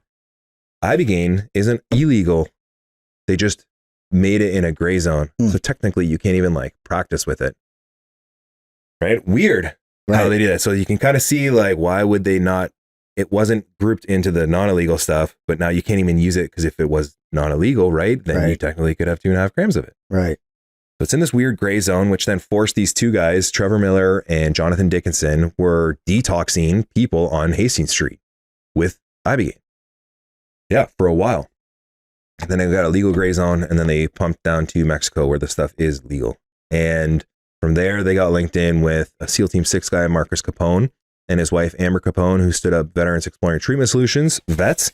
They're the largest charity or foundation in the States where they get Special Forces guys, Ibogaine and 5-MeO. They started pushing this, started sending lots of SEALs down, and around the same time, this doctor, he passed away this couple months ago, RIP Nolan Williams from Stanford. He went down, or they took 20 Navy SEALs because all that they were finding amazing results with Ibogaine with guys with war, with PTSD, traumatic brain injury, the classic GWOT symptoms. So they sent 20 Navy SEAls to Stanford. They all got workups. They got brain scans, which would show that if your brain isn't firing in a certain area, depression, PTSD, all this stuff, your brain isn't firing anymore. It's like an underserved part of your brain, and it shows on imaging as like dark, as gray matter or dark matter. Right. They got Ibogaine, they got all the workup, went down, did Ibogaine, and came back, just Ibogaine, right back, and they did the testing again, and it was a significant amount of their brain was firing on all their imaging now, and they were like, "Whoa, what is happening?" Huge reduction in PTSD, huge reduction in TBI symptoms, like guys who couldn't like look at the light in a house and were functioning. So that rolled out the Stanford paper. That's Ibogaine, and now it's super prevalent. In Waves and War is on Netflix, one of the top movies on Netflix, premiering it in Toronto. If you want to come, I have a ticket for you, February 10th. And there's going to be a panel afterwards with one of the guys who leads the clinic. I'm on a panel with him at this kidding. documentary. Yeah. February 10th. Yes. This works out awesome. Toronto. I will be in London I've been asked to do a guest speaker appearance for a group of law enforcement on the 10th. So I will be in London, which is, not too far from Toronto. So if we can make it work, we'll work. We'll chat after. It'll be worth it. It'll be worth it. So that clinic has exploded, has really exploded. I spoke to the American charity for Heroic Hearts Project. They were like, well, you should talk to the Canadian version, Heroic Hearts Canada. He was like, there's no money. And this is important to talk about because I'm trying to fundraise all my documentaries around psychedelics and bring awareness. What happened in the industry is cannabis got legalized. Everyone pushed like for money, right? It was a huge influx of money because they could make a lot. They were like, whoa, psychedelics is next for sure. Because look what just happened with cannabis. Right. Boom, mad influx of money goes into that industry. And then 2 years later, they're like, oh, wow, we're actually still pretty far away from legalizing the stuff. Maybe not now, but we're talking about like 2022, 2023. Okay. So the whole industry, everyone pulled their money out. Mm-hmm. When everyone pulled their money out, it wasn't just for profit, but for charity as well. So no one's donating to this charity. And this guy's fielding all these emails from veterans who want to kill himself and need help. And he's not getting any help. It really was disappointing. So he tells me about this stuff. He's like, there's no money. I'm like, I don't care. I tell my buddy, I'm like, go to the bank, go to same day loan, whatever. I forced him to take a high risk loan and kidnapped his ass and brought him down to Mexico and got 5 MEO. And yeah. Were you with him? Oh yeah. I did it myself. Oh boy. Wow. I did it myself. And this was 2022? Yeah, 2 years ago this year. So 2023. Whoa. Yeah. 24. So now COVID's kind of behind us. So travel it's a little bit more efficient. Gotcha. Everything's good. And I went back to school for graphic design, which was like, I was doing only half semesters. Yeah. Got a ton of injuries, right? And like at the same time, the vac machine is like, go to school, do this, do that. And I'm like, okay, just following along. No one caring about what my injuries were or anything. Just like, you're just in the sausage machine of like, this is how it works. Now you do this, now you do that. Things have changed. And like, guys are so lucky getting out now with the support of like, you don't have to do what they say, but like, you don't have, if there's injuries to you or if there's impediments, you take control of your health. Yeah. Do not let Veterans Affairs or anyone bully you about your health. Get your shit squared away after you leave. So I took him down and it worked. It took him off the ledge. But the biggest thing when it comes to anything, especially with some sort of medical intervention where you're going to shake someone's tree, where it's like, what I call it an interrupter now at this point. So you have some sort of physiological interruption to someone's system. This is Gordo talk. I'm not a doctor. If someone has depression or PTSD or whatever, that signal has been sent so many times. It creates like a carve, the strength of it, right? It goes from a single lane road of a signal to an 8-lane superhighway. That signal's so strong. Same with opioids, same with all the stuff. That's why people don't have control over how they want to feel at this point. That's a good analogy. The signal's been sent so many times. Yeah. Your default mode network at rest and relax, right? Mm-hmm. We're our survival instincts human beings, which means we're lazy, including our brains. We're programmed like this to survive. So if that signal at rest and digest state is just getting sent every single time, you need some sort, you don't have to, but I truly believe you need some sort of physiological interruption. So we can talk about slate ganglion block, which is a lidocaine shot, an actual nerve block in between your C6 and C7, which is a slate ganglia, which controls your central nervous system. You do a block in there, that's on off physiologically to your central nervous system, which controls your fight or flight, all the stuff to your limbic brain system. So right away, you have an interruption. Psychedelics do the same thing. It interrupts the default mode network. That's where they're finding neuroplasticity. Things are getting interrupted there. Mm-hmm.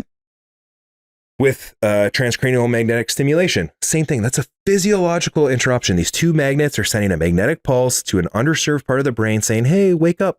And then because you're literally sending an electrical impulse, you're physiologically responding to it, which then turns your brain on, which then gets you out of that loop that I'm talking about. Right.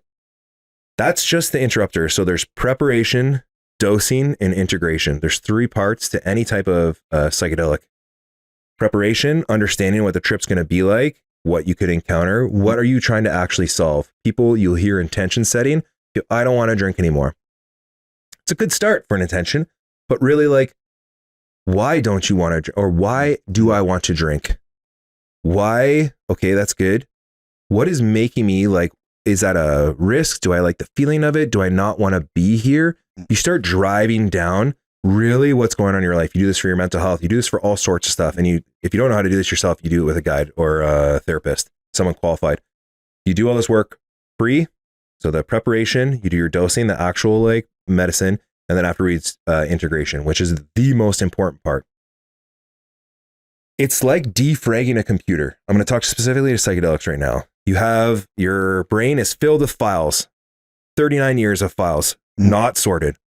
You do a psychedelic, the files now get sorted and put away in their file folders. And then they get put into their boxes, and then that gets put back. There's another explanation of like cleaning the glasses, your lens to your glasses for your mind. Each psychedelic would do this, but it depends on how much of the psychedelic you're going to do. Like you could probably get the same, this is Gordo speaking, efficacy of like taking like 20 grams of mushrooms compared to taking one iboga trip. Ibogaine, the grandfather of psychedelics, so powerful, so friggin' powerful. And is that dose or that controlled execution exercise, is that based on, height, weight, tolerances? Correct. They bring all that into effect. They have many different specialized programs, fully medically supervised. Do not, any psychedelic one, especially because I do government engagement, like dude, do it properly. Yes. Do it properly. You can go and do mushrooms in the woods with your buddies, and I can put my hands on my heart and say, you will have efficacy from it, and you can achieve things that will give you peace, and you can move on from things. If you want it to really do the work, man, it's in the name, psychedelic assisted therapy. If you do the assisted therapy portion with psychedelics, you can have immense change in your life. Yeah, like a coach. You have a coach that's guiding you through it. Yeah, makes sense. So medically supervised, you have to have an EKG before you go down. It's the most dangerous psychedelic. People have died from it, from heart issues. When you take this drug, like your resting heart rate goes down. It doesn't feel like that. You're in a room.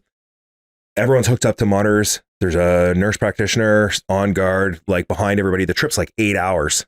Okay. And you're not moving. Right. It's not like a thing where you're up, oh, this is a fun time. No. Yeah. Your ass. And I believe it should be a sliding scale with treatment options. It should be like, okay, talk therapy doesn't work. Okay, let's try transcranial magnetic stimulation because it's non-invasive. You're not asking to do something. And then from there, if that doesn't work, maybe you try some ketamine. Okay, that doesn't work. Go to something more. That doesn't work. Go to something more. System, yeah, to see how the person responds. Yeah, maybe you don't need to send someone to Mexico to get ibogaine and like that. But high resilience human beings, that's what I call it now, I truly believe need to get the tree shaken. There's times when guys, special forces guys, are doing, high resilience people are doing these lower doses of psychedelics, and they're white knuckling through it. Number one rule with psychedelics is to surrender. And what does that mean? It's like another number one rule. It's like riding a roller coaster. The only rule, don't get off in the middle. Yeah. Right? Yeah. And that means you have to surrender. Well, when you have post-traumatic, accept what you're about to get into. Yeah. Now, like one of the core principles of post-traumatic stress, like side effects of it, is control, right? Is like you wanting control. You don't want to let go. Well, so to tell someone, oh, do this crazy drug and let go, who's never done a drug before, it's not that easy. Yeah. Ibogaine. So when guys do lower doses, they have terrible trips because they're like fighting it because they can control it. You can control this stuff. Ibogaine, you ain't controlling it. Right. You're getting your ass sat down. It's kind of like if, and you may have some knowledge in this, I don't, but I've heard this, so I'd like to verify it with somebody else that's got a bigger brain than me. Similar to hypnosis. Like there's hypnosis therapy that people have endeavored, but you have to want it to happen, right? Like if you go into a resistance, it's not going to have the same effect. Is that accurate to say? Yeah, that dovetails perfectly into where my friend was, my best friend that I took down there, because it took him off the ledge of suicide, but he went back into the same exact environment. No supports, I live on the East Coast. This guy was living here on base. Right. Same environment, no support system, no therapy, no post integration. It was like on him. Like I didn't know what I'm doing. Now I'm like, I have different plans for stuff if I encounter veterans or anyone in these situations. But then I was just like, how much more am I supposed to do? You know what I mean? I found this treatment. I went through it all. I forced you. I brought you down. I did it with you. I did everything, all that stuff. That doesn't matter if someone goes back in the same environment and they're just, you are a product of your environment. Nothing's psychedelics, all this shit is just, it's not a silver bullet.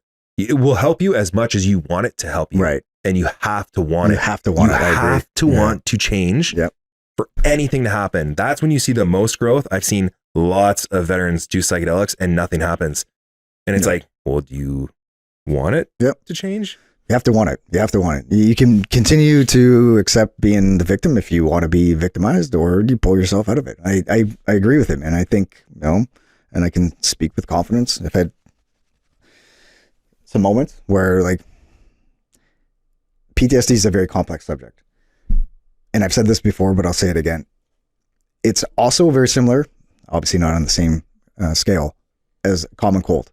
If you want to heal from it, you will. You've got to find ways, and this sounds like a very viable tool for folks. You got to find ways, find the right people, find the right network, but you have to want it first. Some people get comfortable with, it's just the way I am. No, man, you don't have to be that way. It's PTSI. It's an injury. Yeah. It can stay around for life, sure, but like you feed into it with that attitude. The narrative. I call it wounded warrior syndrome. And I don't know if it'll get me in shit for saying this, but especially medically released veterans, one, no one has coverage like we do as a veteran in Canada. For as terrible as Veterans Affairs is, take a look around. People don't have coverage like we have, especially if you're medically released.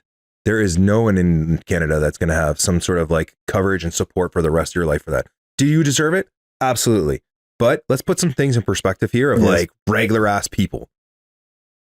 Damn it, I just lost my spot.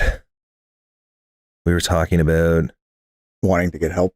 Victimized. Yes, wounded warrior syndrome. When someone leaves the military on the street, unfortunately, our public perception of the military has been pacified to a point where that's why we haven't met our NATO GDP contribution in 40 years, why we have terrible recruiting and terrible retention. I truly believe it's from our government pacifying the country to a point where when it comes time to divvy up money for taxes, that we don't even think about the military. So it's easier just to not fund it, which is a direct, this is Gordo speaking, but this is that we have never met our NATO GDP contribution. Oh, elbows up. We're doing it now. That shit doesn't matter. We haven't done it for a long time. And that means it doesn't matter if it's like good or bad. So, or liberal, conservative, whatever you want to say, no one's funded it. But because of that, the population doesn't understand the military, doesn't look at the military, nothing. They're just like, oh, we suck, or we can fight America, whatever preconceived notion. That same reasoning, though, you get on the street, you say you're a veteran, okay? Crazy fighter, JTF2 guy. Skipper Bob over here, who's 400 pounds and did whatever in his career, gets out. They look at him the same way they look at you. You are a soldier, soldier. There is a difference. There is a huge difference, but society doesn't see that. They just see the soldier, and that feels good. Face to face with 99.9% of Canadians I've ever interacted with, support what I've done, support the military, support Canadian military. It's just outwardly as a population, we don't. It's a very unique, weird circumstance that we're in. Well, the veteran leaves, injured. Society now looks at this soldier as a wounded soldier. Wow, doesn't that feel good? Now society feels bad for me. I get Veterans Affairs to pay me out. I don't have to work. I get physio, all this stuff. Someone says anything, whoa, I have PTSD. And they just wrap themselves in this blanket, which only reinforces their position of not like moving on in life. It just actually emboldens them to stay in that position. And then, oh, I'm too scared to work because if I work, then Veterans Affairs will take my money. No one is telling you they're going to take away your money, dude. If you make more than 20 grand a year, you put that on your CRA, and then CRA will deduct that. Veterans Affairs isn't coming to look to see how much money you're making. You just do your thing. And there's other ways. If you want to make money doing other stuff, like the wounded warrior syndrome, society gives them a pass. They aren't incentivized at all. If anything, they're mind fucked to be de-incentivized to do something because they're going to lose it. And now it's just that guy on Facebook getting in the new truck every year, all the toys, everything, but they're not doing anything in life. And they get a pass. And that's what I call wounded warrior syndrome. Let's just take a short or deep dive as much as you want. As the term is associated to PTSD, changed its title, PTSI, and then PTSG. If you want, just educate the folks on how we can take control of the outcome, and we have we have things that we can do ourselves. Yeah, absolutely. When we look at the wounded warrior syndrome and we look at post-traumatic stress disorder, maybe we should actually frame it as post-traumatic stress injury. And from an injury, you can actually have growth. So we should be looking at this as post-traumatic growth, where we can use what's happened to us and actually use it as fire and build upon that, learn from it, respect it, but incorporate it in your life and be able to move past it. And that's where the real weight that comes down to, it's like performance based at that time. It's like, oh, the pitcher, it's the World Series Game 7, and then he gets called from the bullpen and he goes on the mound and all that pressure. Use post-traumatic stress the same way. All of that pressure, and that's what's keeping you down. But it's actually the thing that will unlock you, where you can have growth from that situation. Yeah. And I think it's probably the most important thing to tell people is like, not saying the post-traumatic stress isn't real, but how do you want to interact with that? And how do you want to move forward with it? And there are ways to actually do that. Right on. And this is a mechanism to get you there. I love it. It's good. So back in 2016, I was able to start working with Kydex. And the reason I wanted to start working with Kydex was because I was a left-handed shooter. Finding left-handed gear was extremely hard. So I just put 2 and 2 together, started working with Kydex, making left-handed holsters for myself. From there, quote unquote, refined my process. Started making gear for buddies that were cops in military, and it literally snowballed from there. Everything that we do is handmade by shooters for shooters, and there's a lot of other Kydex companies out there, and they are also for shooters by shooters. But we take the time and we care about what we do, and I think that shows in our products. Like working here, this is our home. We brought it from home and we created a home. Our kids have worked here, so this is our home.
Aside from the obvious of what I like about them, they do keep your hands warm in the colder weather. So colder weather, I started using these last year when it was about -10. After an hour or two on the range with light shooting gloves, of course the fingers are going to get cold. So the inner glove, it has the dexterity required, so you can still do firearms manipulation, changing magazines, sorting out stoppages, which is good. And then for the moments where maybe we're standing around not doing a whole lot, or in between iterations on the range, for example, the outer glove adds another element to keep the hands warm when we're not requiring the dexterity. So inner and the outer glove combination, just like anything, the more you use it, the more it gets worked in and it becomes a little bit more favorable to the hands. But for the little bit that I have used them so far, dexterity good, overall warmth really good. So what is your stance? What is stance? Maybe not the right phrase or question. Because you're doing great things with the advocacy. Where do you see 3 months, 6 months from now? Like what's Gord kind of gonna take a swing at? The big thing is the documentary. So just like I've had long conversations with my psych about, I try to change the system from within. Briefing notes. Look for work. They created a monster. They gave the keys. They used me as a corporal to be a lead fires representative for Canada during a major conflict. Like, y'all fucked up. You were like, you emboldened me, and I come back home and you're like, oh, now you're going to go do this as a corporal. I was like, no, I'm not. And they were like, I'm like, you can't fucking say anything to me. It's the same shit. You're getting emboldened by it. Now I can't engage with the government and expect the system to change. That's what caused a lot of post-traumatic stress for myself. Wasn't from war. I'm sure there is stuff desensitized as a human, but it's like, are we going to do this thing? Like 2 + 2 = 4. Yes. And the military is just like, no, it's not. And you're just like, but, and you fight and fight and fight. And things didn't happen. And so I was left with a lot of like, maybe forced myself institutional betrayal, perceived institutional betrayal, where things weren't happening and nothing was action. And it makes no sense. And it puts people's lives at risk. Mm-hmm. I'm not saying I want a new fucking water cooler at work. I'm talking about like, if you don't do this, ground force guys aren't going to get supported on operations, which puts them at risk. And they're my fucking friends, dude. So like, can we sort this out? And it was like always resistance. So here I am again now, advocating with the government, trying to get the government to change, do all this stuff. And my psych's like, bro, do you think that's a good idea? That you went from all these stress injuries, like took a long time for me to be able to interact with the government and not talk shit about it and come to peace with it. And here I am again, inserting myself in a position where I think I'm going to affect change at a government level. Why not? Why not? Agreed. But I can't put my worth or my value or what my expectation of this on the government. Just like the military. I can't be like, this is the greatest idea and they're going to do it. There's a lot of things at play. Some, maybe it's not the greatest idea, but either way, I can't say this is going to change. So I started doing documentaries on it. We saw with ISIS, that was the power of ISIS. They used social media and they recruited hundreds of thousands of people to go fight and lay their life on the line for it from social media. The government is asleep at the wheel with a lot of the stuff, especially with communication. And that goes with probably the age that they're in as well, the age category of the gatekeepers. They don't understand the power of social media. They don't understand the power of media in general, where it's like that flattens the landscape between any type of conversation. So if I can't tie my change to the government, I'm still going to do it. I'm still going to do all the stuff. I'm going to make a documentary series and I'm going to spotlight the big 5 psychedelics. So MDMA, psilocybin, ketamine, ibogaine, ayahuasca. Right on, man. So this documentary will be the education piece and you'll pave the way. And people, now they have the knowledge, the information. Exactly. Up to them. I spent the last 2 or 3 years screaming at institutions, working the problem, like, fix this, talk about it. And no one's talking about it. You're like, I'll do it myself. Right. Good for you. That's what happened. And we did. The first documentary was last May. We filmed. You helped sponsor it. Got guys, ketamine, assisted psychotherapy, premiered that Canadian War Museum in the fall. Yep.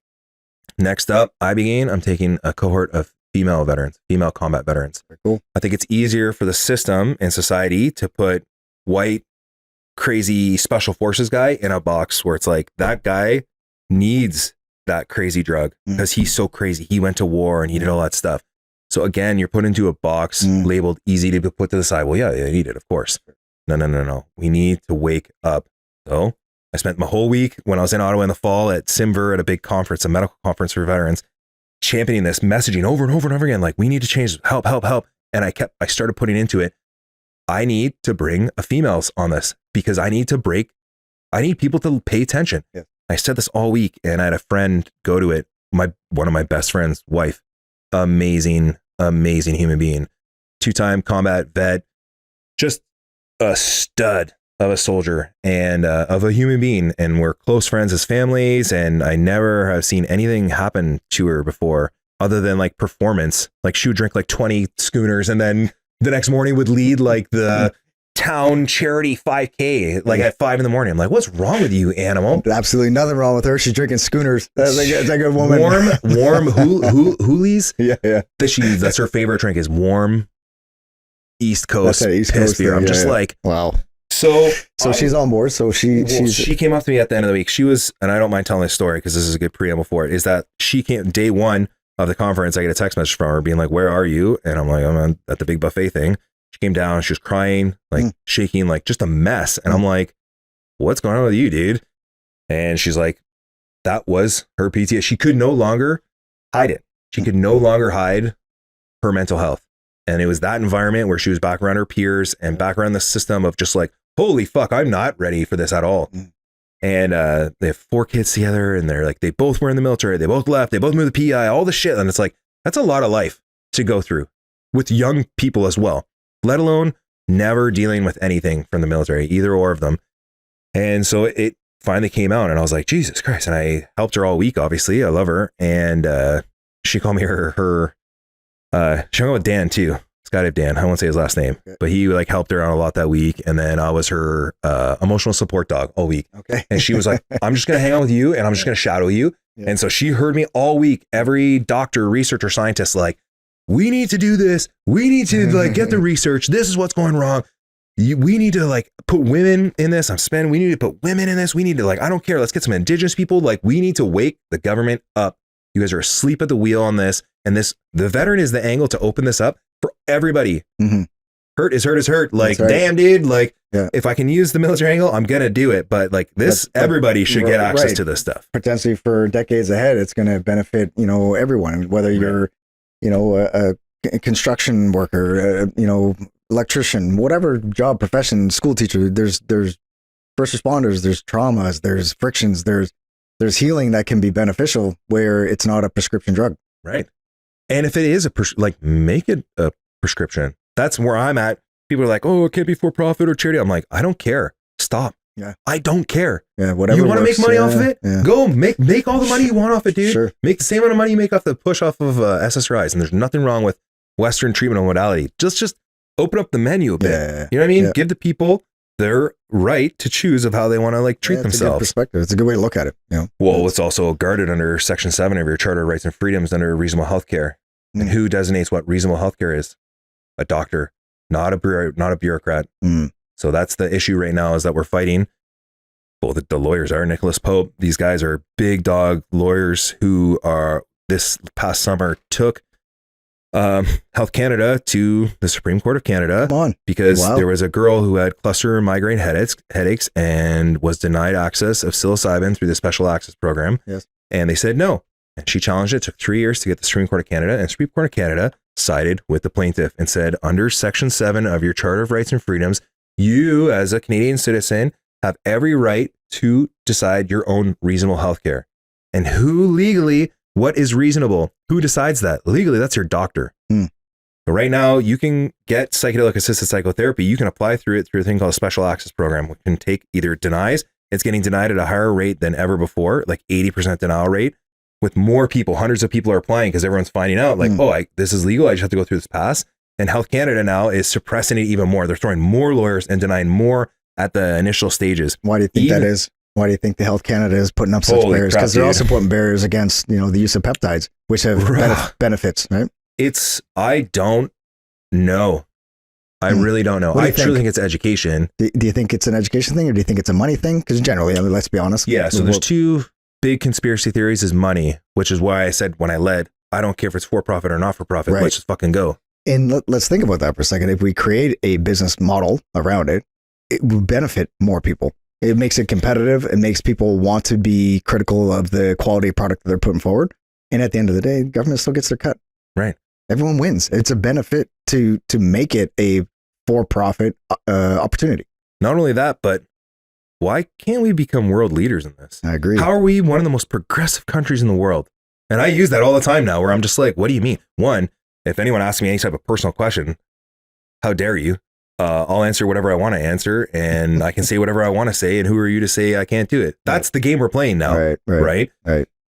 So if that's the game we're playing, and we're decriminalizing drugs in BC, why wouldn't we look into the thing that gets people off the hard drugs? Right. Something's weird. So money thing for sure, and then this one, I don't know. This is going to make me either tube me or not, but does the cabal at the top, whatever's running this, you know what I mean? Mm-hmm. There are rich people who have immense amount of money, mm-hmm. and you can't sit here or watch this and say, yeah, you know what? I fully believe that things are going in pure kindness and heart, right? Mm. It's not. Things are not at all. Things are getting driven different certain ways. Watch Trump right now, like geopolitics. You can move stuff however you want, and it comes down to a lot of power. Do you want people taking something that actually brings them enlightenment and freeze them from this box of what they think they should be in, that this is how society should be. This is how I should treat my neighbors because of what we're told of how it should be in society. Do we want free thinking people? That is a very dangerous conversation. And it's like, I don't know. That's kind of where I'm at, where I'm like, I don't even know how to answer this anymore. I think it's education and luxury. Because when people say to me that they're not interested in it, or they don't want to be interested in it, which is insane, that comes from a position of luxury where you don't have you're not in a state where you are so desperate that you're going to reach out and you need something so extreme, or God forbid, a loved one is put in this position. And I always tie it to the opioid use disorder and the opioid crisis, because that's what specifically Ibogaine. Texas signed into legislation, a $150 million bill in the summertime. Mississippi just passed a bill, all into Ibogaine, the world's strongest psychedelic, all for opioid use disorder and veterans with post-traumatic stress. The veterans are the ones who are pushing it, but the language that's tied to it is the opioid crisis. And I couldn't think of a better win for our country. And I've engaged the MP, Corey Tucker. I've sent the same stuff to Hetty Fry out in BC, a Liberal MP. I am in touch with the NDPs and the blocks. You just send this stuff out and who knows where it's going to land, but I have to do my due diligence and put my hand on my heart. And so when I come in a screen and be like, where is everybody? Like, it's not from lack of trying. That's for sure. But I think it's just education. Well, and that's where the documentary. Like, that's good. Keep it up, man. Like, you're doing it. They can't. The thing is, they don't understand is, and that's I'm just like a JTAC. And it's funny. The JTAC, the misconception is that JTAC's the guy who owns the bomb and is like doing all this stuff. The JTAC is just the phone. I actually don't have any authority to drop a bomb from a plane. The ground force commander or whoever's in charge is the person. It's a team between the three of us, but technically the boss is the one buying the bomb. And that's the same thing I'm doing right now, is I'm just messaging where it's like, this doesn't make sense. Like, please, someone from ground force commander, make the decision and let's correct this. And that's my part, is just the education of like, come on. And there's so much, the wave is here. People are surfing the shit out of it. You have Kyle Eddy doing like 360 backflips off it right now. It's Nazareth. Like the immense social pressure that's coming behind these alternative therapies is too much to deny. And that's the thing is that they don't understand is whoever's resistance against this in the annals of history is going to look stupid. They're going to be taken by the undertow here shortly. Right. So it's not like I'm sure I'm on a big crusade and stuff, but it's good. I don't have to do anything. And people support me. The lead psychiatrists in Canada, all these people that are experts. I'm just like, okay, here's the professional. And then they're like, yeah, Gordo's saying the right thing and blah, blah, blah. And I'm like, okay, what's going on here? It's going to happen. Good for you, buddy, man. Well, it's awesome. It's an inspiration, man. It's truly the next is battlefield. It's like, and that's another thing with psychedelics too, that guys, that it's, you get to scratch the itch way more because you own a tactical training company. So you get to shoot and stuff. Like I still have guns, but like, I can't let myself be a gunfighter without being able to like use the tools. You know what I mean? I don't want to own an AR in Canada with a pin 5-round mag or a pin 5-round mag to shoot a pistol. Like, are you kidding me? Do you know what I did for so long? And here I am like, oh, reloading. Like, I just don't even want to touch it. I'll shoot shotguns and 22s and stuff, but like, I don't care about the bro gunfighter gang. Where I actually I feed my beast is with psychedelics. The next battlefield is like the mind, is your own mind, is actually getting to a position where you can come on. I am in a performance role now. You know what I mean? And I feed that beast because I found the next thing. Just a different arena, man. Very similar fight, just a different arena. Good for you, man. Keep it up. Thank you. Well, buddy, I appreciate it, dude. This is awesome. Like usually we try to keep these podcasts at like an hour and a half. It doesn't matter. I know it was longer, but it doesn't matter. That was awesome. And I know we could chat for another 2 hours, but I respect your time, DK's time. The viewers, I guarantee they're going to get something out of this for sure. For what it's worth, man, keep doing what you're doing. I respect the shit out of what you're doing, and I just want to see you do good things going forward. So keep it up. Damn. Love you, Brad. I really appreciate it. Yeah, man. For sure. All right, folks.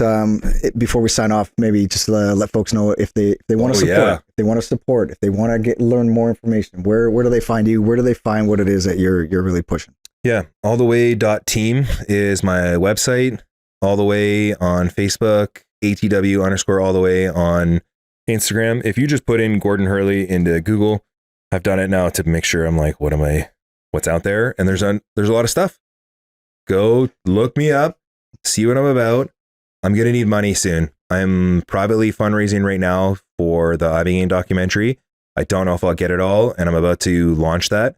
The last one was from the community funded. There was no big organization. No organization came and helped me, guys. That's another thing too, is like, we are doing this ourselves. We are doing this as a veteran. This is why it's working. Why All the Way works. And the mission is that like, this is for us and it's actually by us. All the support, all the money, everything is coming from the veteran community. And that is what emboldens me when I go to the government or I engage with organizations. It's like, I'm not asking for your money. I'm not asking for your permission. Right. I'm not asking for anything. Because we got this, and that's where I get the conviction from, is the messages, is the money, is the support. So share, like, follow, and the GoFundMe thing, Zeffy page will be up soon. Okay, good. That's going to be my next question. Good. So it's coming. Okay, good. Oh, yeah. Right. So if somebody wants to log in, they drop $50, $5,000, whatever it is, they're having a good day and they see good things. They want to support you. That will soon be up and ready. Absolutely. Okay, this week. And it's tied to a charity. You'll get a charity tax receipt. And you'll see, I'll put on the sponsorship stuff as well, is that, hey, if you want to donate a large amount of money, that's going to be tied to marketing. That's the biggest part when it comes to this, is like, not even just saving a veteran's life and helping them. It is legacy media, where the sooner you donate large amounts of money to me, that is everything I do will have your logo on it. Everything that is produced, is touched from the beginning, will give you spotlight. So there's two angles. You can really do good here. And guess what? You can get some solid marketing out of this. Yeah. Again, it's positive, beneficial. A lot of people are going to benefit from it, man. Well, keep doing what you're doing, man. It's awesome. Thanks, Gord. I really appreciate it. For viewers, like, subscribe, all that good stuff. We appreciate you guys tuning in. And we'll talk a little bit offline, but we'll most likely do a follow-up after the documentary launches, and then we'll see how things go. But best of luck with everything, man. I look forward to chatting with you again. Cheers. See you guys.